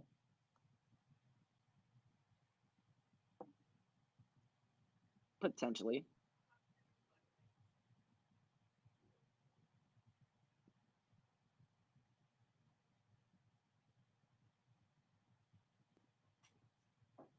Ohio State should not be number 1 in the country, even though some viewers may think so. Those viewers may be a bit crazy. All right, Chad, this is your time. Chad, this is your time. Who should be the number 1 team in the country? Oregon or Ohio State? Write it in the chat. It's time for the fourth quarter. 1st and 10.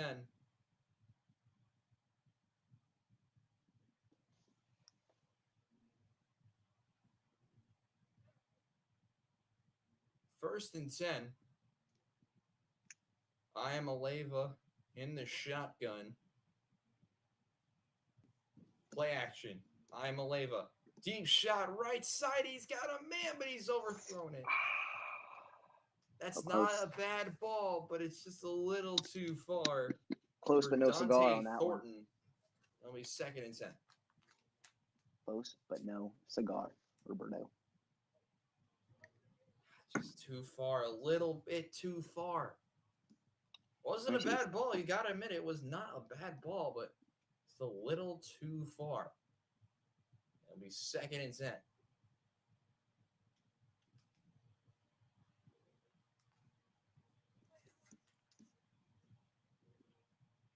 Nico, screen pass, White across the 30 and down at the 33. So it'll be 3rd down and 5. You get half of the yardage for the looks of it.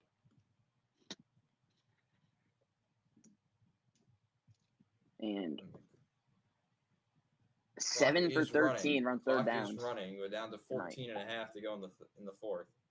7 for 13 on 3rd downs tonight.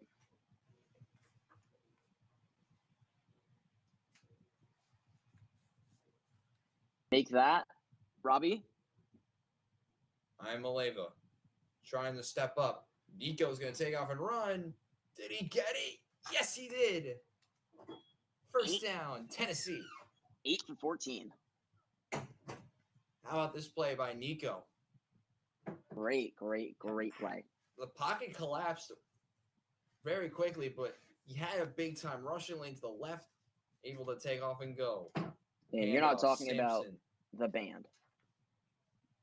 And it's a gain of about 1. I don't know if you're seeing this, Ganz, but it seems like there's a smoke on the field. Like I think it's a mist. Mist of rain. Yeah, you're right. It looks like it is a mist of rain. And you didn't get my joke about Big Time Rush, which I am very disappointed about. I never liked Big Time Rush, to be fair. 2nd and 9. Nico escapes past 1. Nico's going to take off and go, and will only gain maybe a yard. Of course you don't like Big Time Rush. What? How am I supposed to work under these conditions? Hold on. I'll text you why I don't like them. Don't copyright us. I know why you don't like them. You don't have to write me. Good. Okay. Good. Glad we're on the same page. 3rd down and 8.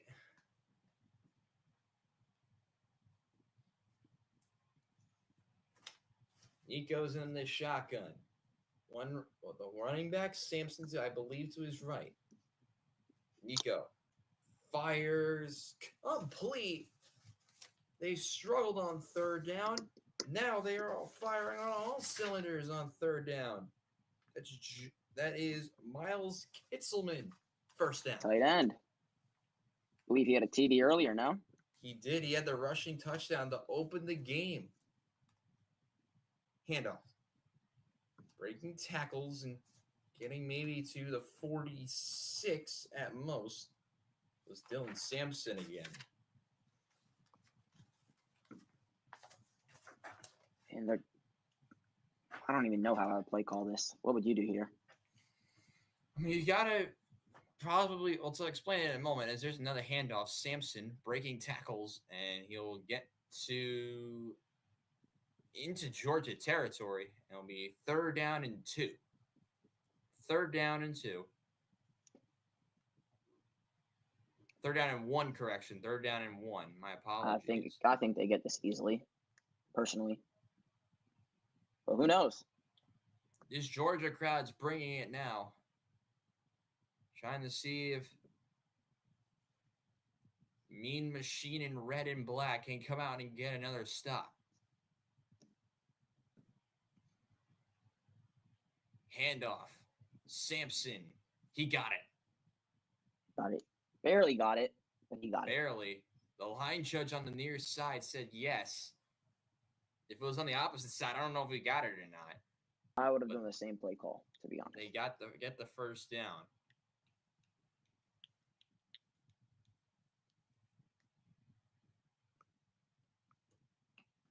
Nice run there from Sampson. Dylan Sampson, over 100 rushing yards for the day now, 19 for 101 and a score, as we've eclipsed the 10.5-minute mark to go here in the fourth. 20 for 35 is Carson Beck in the passing game, only 17 of 29 for Nico, and he only is about half the yards. Ayamaleva escaping right. Nico's going to try and juke past one. He's able to, but gets tripped up across the 45 and down at about the 43. Got some news here. Ooh, what do we have? Oregon turned it over, so Wisconsin had it, and then Wisconsin just threw a pick. So Oregon has the ball again. That game's ridiculous. That game is ridiculous. Insanity, one may say. Back to our game, which could also feature some insanity as well. As here's another handoff, and it's not really going anywhere. So it'll be third and long. Peyton Lewis getting to touch this time. Take a look at our game leaders. Carson Beck leading the game in the passing yardage category, 20 of 35 for 270 yards and 2 touchdowns. Dylan Sampson, 19 rushes for 101 yards, leads all rushers. Tennessee, 10 for 16 on third downs. So we'll see. Their 17th third down situation. Wild.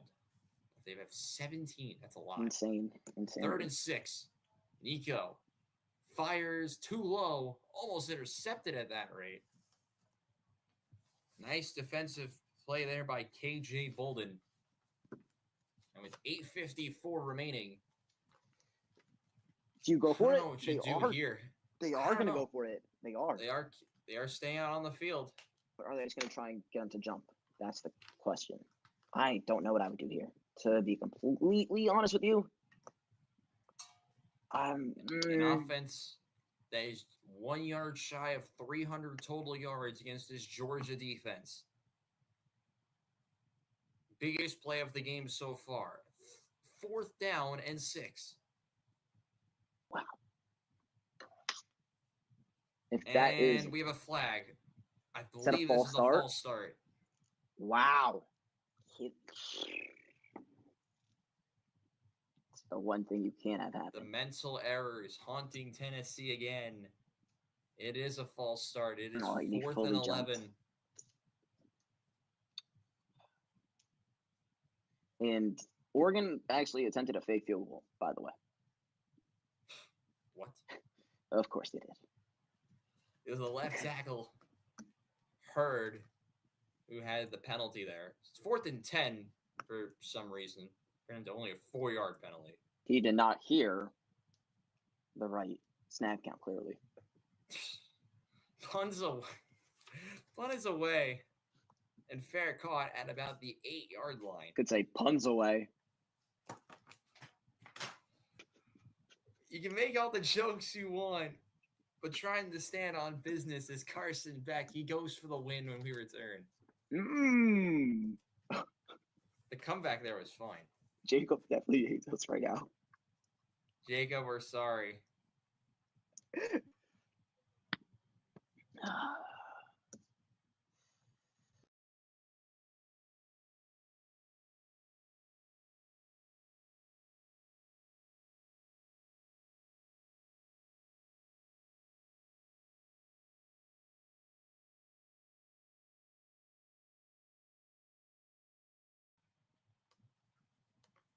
I'm just refreshing the camera to make sure the angles are good. Yep, Ganz' camera is loaded because he's not there. Jacob, are you still alive, brother? You doing good?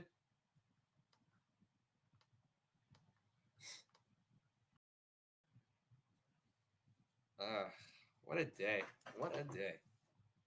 Long stream. Hopefully see new commentators next. Hopefully a new commentator next week. Hey. Well, I don't know. Are you going to do the game next week? Oh, I thought you were saying like you didn't want me. Oh, hell no. Just trying to promote other people from our company, Ganz. This stream is brought to... I've said that promotion too many times. We're not doing it. Relax.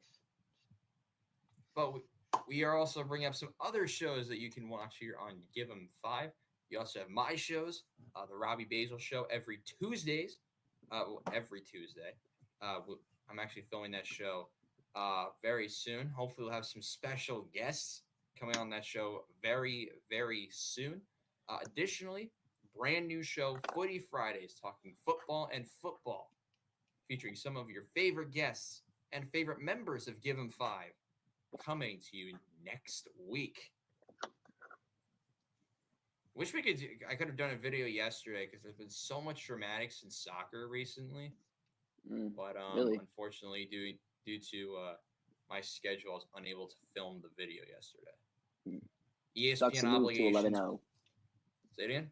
Ducks moved to 11-0. Finally done. Schoolwork, along with other ESPN obligations, haunted me from filming that video, along with me getting interviewed yesterday. Those games are done, but this one is not. We are still here. And we are still pushing. And we are back. Ball at the 8. So we take a look at Carson Beck, who's 20 of 35 Gans. Those stats may not show you how well he's playing, but the 270 passing yards and no turnovers is showing you how well he's been playing today. And surprisingly, their top receiver, Oscar Delp, only has 56 yards. So he has no catches in the second half. They 0 catches. Yeah, ball around to many people. 1st and 10 from the 8.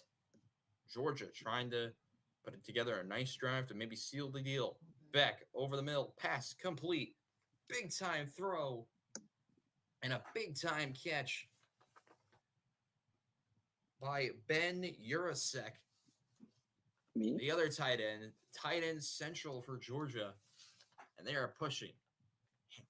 Quick toss, left side, across the 30 and down at the 32 with Nate Frazier. Talk about Nate Frazier's day. His really stepped up today. 15th touch for 15 touches, yards. Wow. Ooh. 15 carries, 53 yards. Should have said the second part. 15 touches were like, oh. 53 yards were like, oh.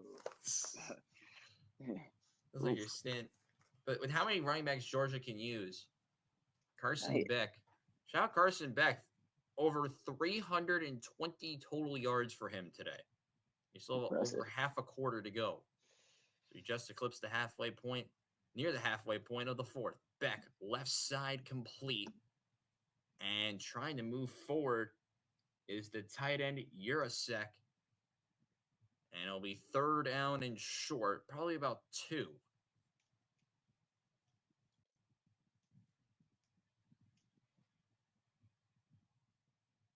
It will be 3rd down and 2. Carson Beck shotgun.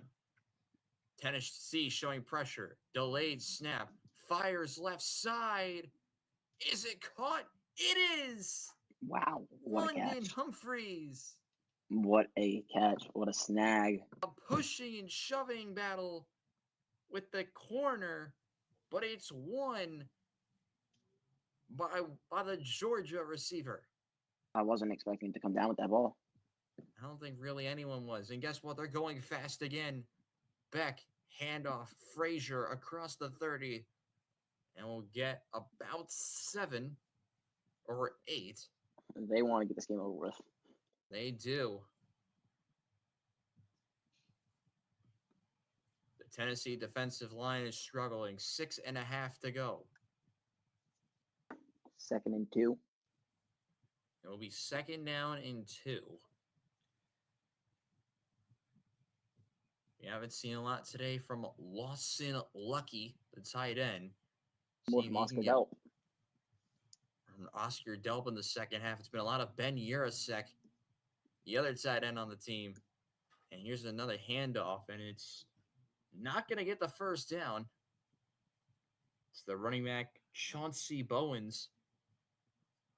And they're going to try and go for it right away. 3rd down and 1.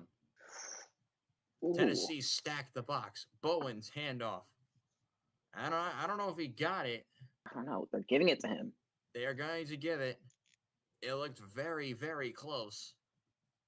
No reviews. First down, Georgia. Clock continues to roll. So we're at to the 5.5-minute mark here in the 4th. No review, though. Interesting. Not shocked.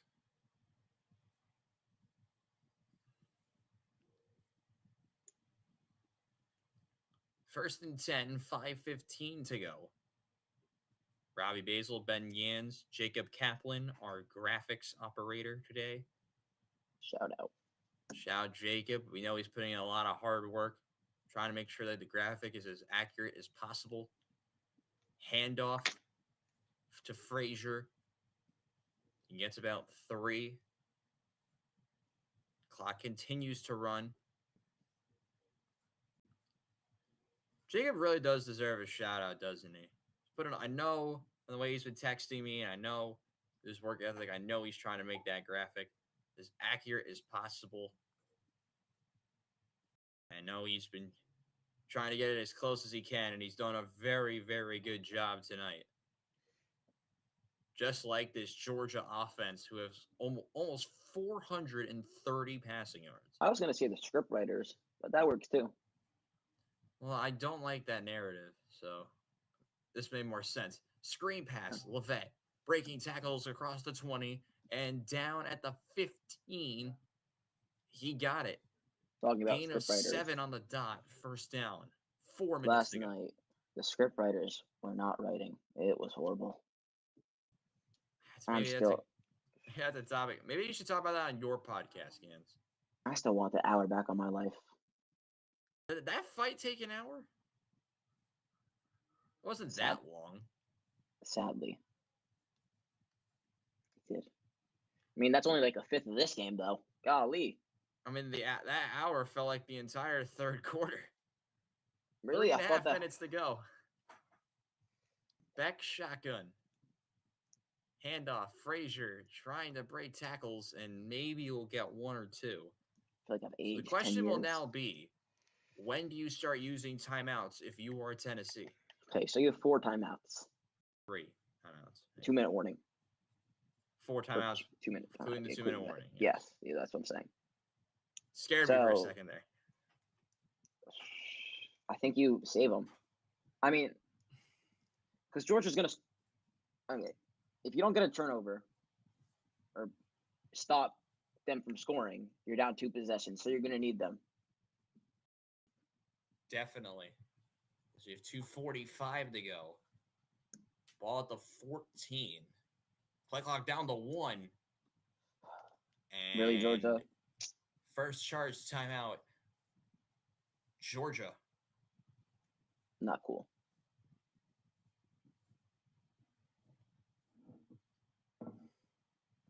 So there's your first timeout.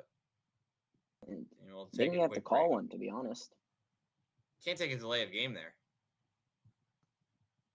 You're trying to put the nail in the coffin. You don't want to give Tennessee a chance at all. Well, at least Tennessee didn't have to waste timeout, is my point. But the time still goes down, so it's not like they called it right away. Which would have been different. Okay, I'm good. I thought my camera was delayed again.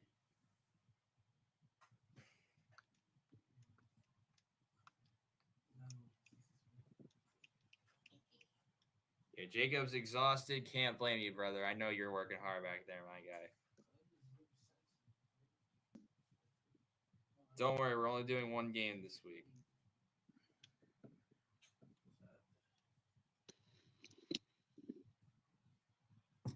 Let me see. I don't know how accurate this stat is going to be, Ganz. How many, like, the actual views.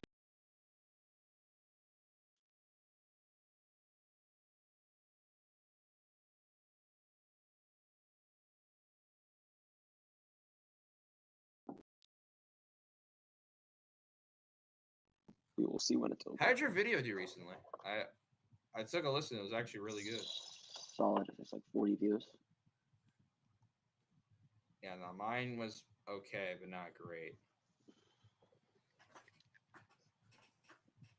End of one, BYU's down 7-0 to Kansas. Still. But BYU's in the red zone, so.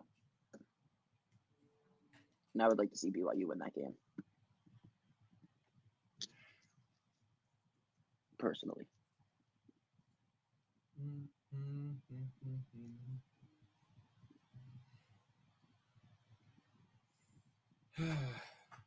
Yeah, I swear these commercials are the longest commercials ever, I swear. Yeah.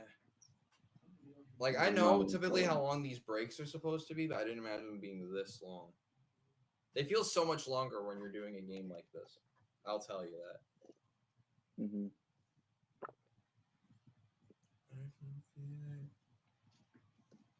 Like, when you're working in the production trucks, like, it feels like the media timeouts go so fast. Mm-hmm. Like, it doesn't feel like that at all here. And we're finally back. Yes. Well, for you at least, yeah. Oh, no, now I'm back. Hey.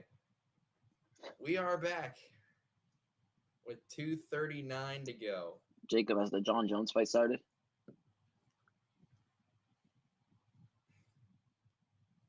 Hopefully our technical director in the back, our Wonder Kid broadcaster, Jacob Kaplan, is still alive.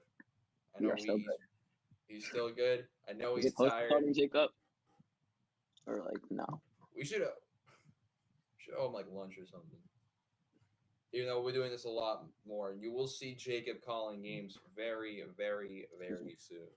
Jacob, how much longer till the fight? Excuse me. Well, how many more fights till the fight? Flag? Wait a minute. What? There it is. For what? I'm so confused. Did they take too long to get out the timeout? Illegal substitution. Oh. So a mental mistake by Georgia.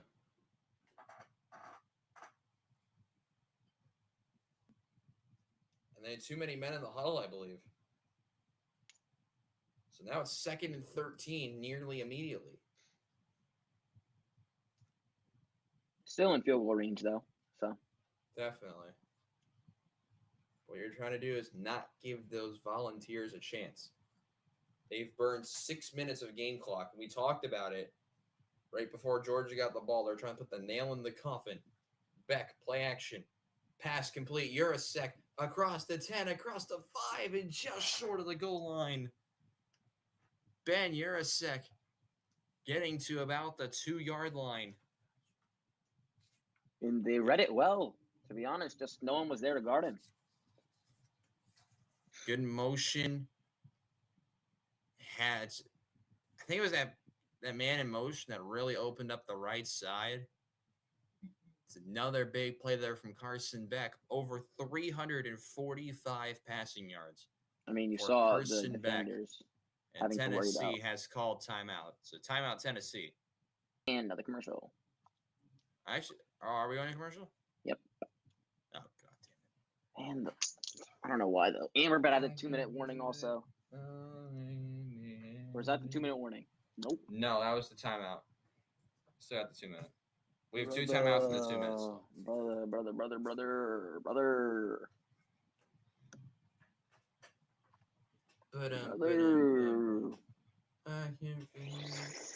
Oregon has clinched the Big Ten title spot. Yeah. They play the winner of who are actually no, not really. I mean, unless Michigan beats in. Unless Ohio State bottles it, it will be them. No, if they lose next week. I'm saying unless they bottle. Oh, you think they win next week? Okay. Yeah. You don't because you're a Michigan fan. I don't even know what I think's gonna happen next week, bro. It's a tough game to pick. Next That's why week's we're too picking far in the everything. future. Next week's too far in the future. Yeah, facts. Big facts. I feel like this game has gone on for a whole week.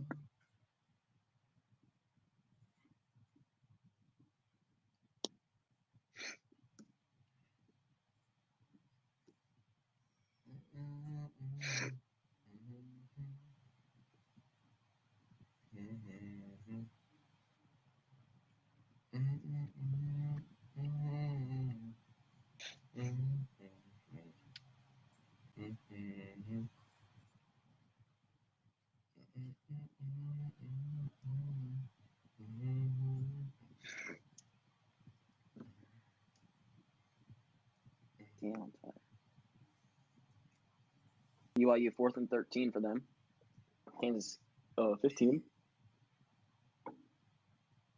Should be a field goal here, making it 7-3. Assuming they make the field goal. We will see. 2 more fights before John Jones. Okay. So basically another hour. And the field goal is good for BYU. 7-3 Kansas.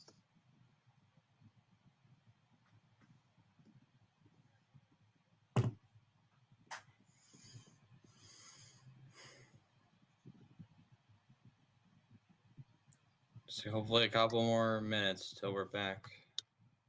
Until we're back to commercial again. Until we're back to commercial again, yes. I don't know how the scoreboard keeps moving.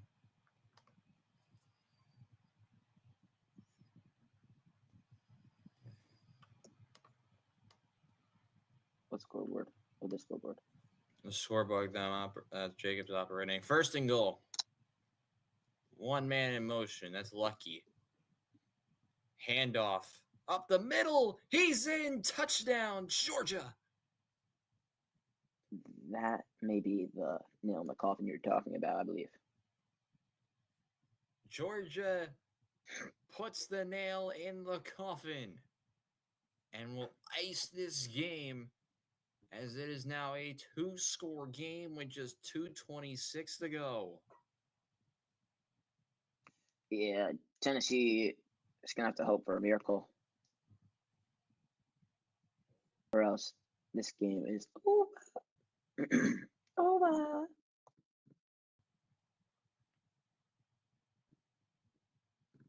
Georgia on for the extra point. Snap good, hold good. Kick is right down the middle. So, Georgia able to get their touchdown courtesy of Frazier Jr. from 2 yards out, and Georgia lead by 14. As we are, I believe, are staying here, which is much easier for us. And then we will be going to OT, though. Sorry, not OT, to commercial. With the 2-minute. For the 2-minute warning. Well, that'll likely be our only other one left. Hopefully. We'll see. Because with these games, you have your floater breaks that you have to do. You're supposed to be doing like timeouts and stuff.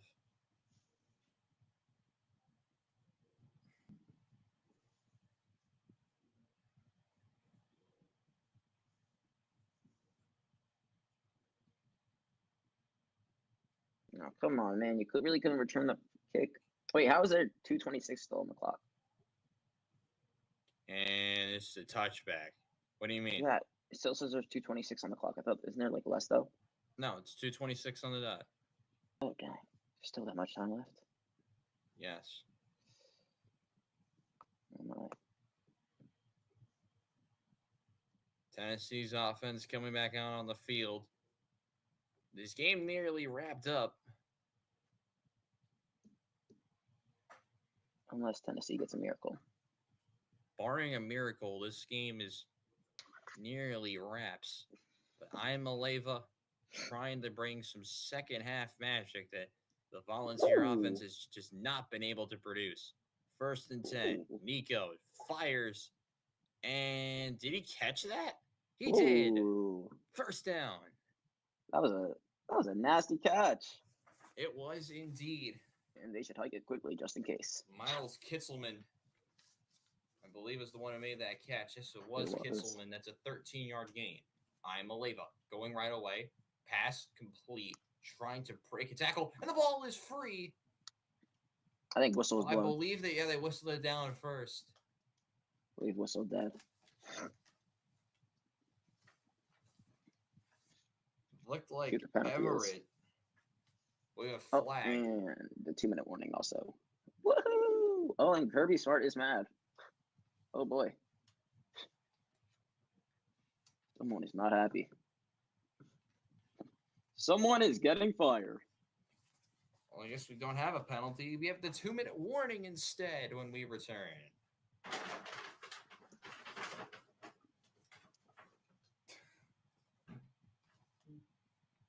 What is your roommate playing?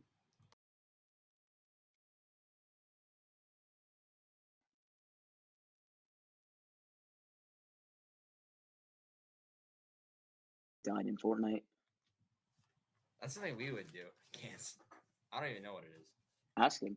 I'm interested. Nah, we'll do it. I'll tell you afterwards. Seeing some claims that Georgia is back. I don't know if I would go that far. Who said that in the YouTube comments? No, Kyle Levinson. Kyle, go. Whoever subscribed, shout out to you. Gain a subscriber. Nice me able to go out and get a subscriber today. Let me check.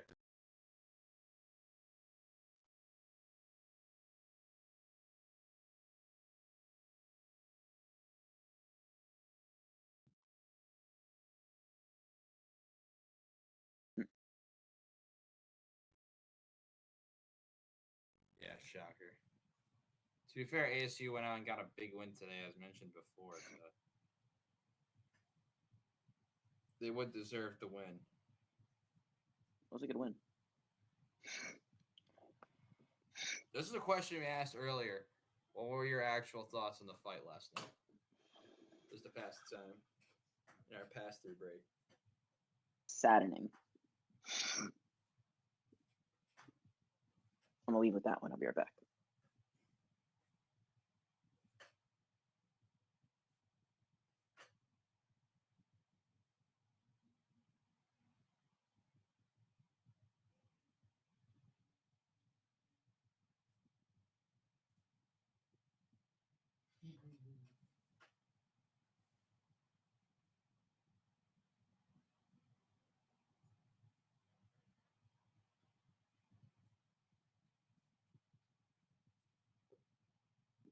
Saddening. I think that's a way to put it. Disappointing. Depressing. Regretful. Abysmal. Abysmal. Bashful. Ganz just trying to come up with synonyms for that terrible fight last night. That's literally what we're doing at this point. This is what happens during the end of these streams. And shout out to of course, to Ganz for being on stream with me for 3 hours and 40 minutes. I want to go home. You are home, Ganz. I am not home. Unpleasant. It's unlike Pleasant Park, you know what I'm saying? I'm talking about the fight last night. Oh. No. Disillusion. Well, this game has certainly been pleasant to the eye at points, but ugly at others. Boom! Bring the hit stick. 2nd and 5. Nico drops the throw. He brought the boom. A big hit. Ganz saw it before me. He said, "We bring the boom." That's Dan Jackson. The corner. That's what we do. And Sanford Stadium is as loud as it's been all night. Oh my. 3rd and 2. Nico escaping. Gets past 1, past 2, bumps into his own offensive tackle, but does go down in the backfield. And Nico is down. Bro, even they're tired, I swear. They But just he want gets this held game. up. Okay. I think they want this game to be over with. He's hobbling off. That does not look good. Clock will stop with 1:25 to go, and that will pretty much do it. Bro was like playing pinball out there. Boing, boing, boing, boing, boing. Swear he went off like 10 people. Got past 2. Juked the man out of his shoes, but Yeah, it was his own teammate. He hit right at the end, and Tennessee calls timeout. Oh my, bro, why you gotta call timeout? You know you're not gonna win.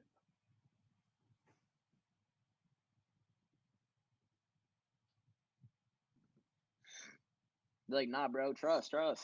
Game ain't over till it's over. Yeah, okay.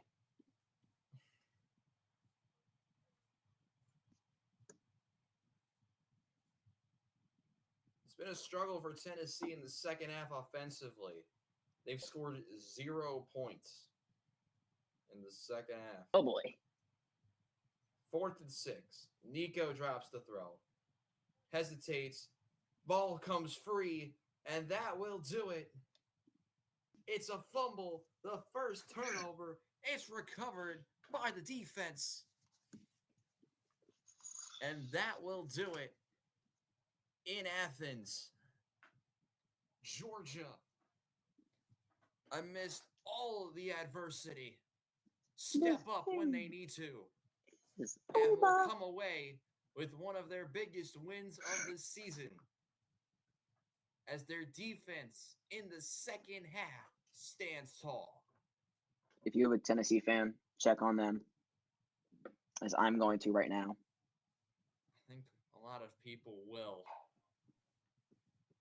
It was a good effort from Tennessee.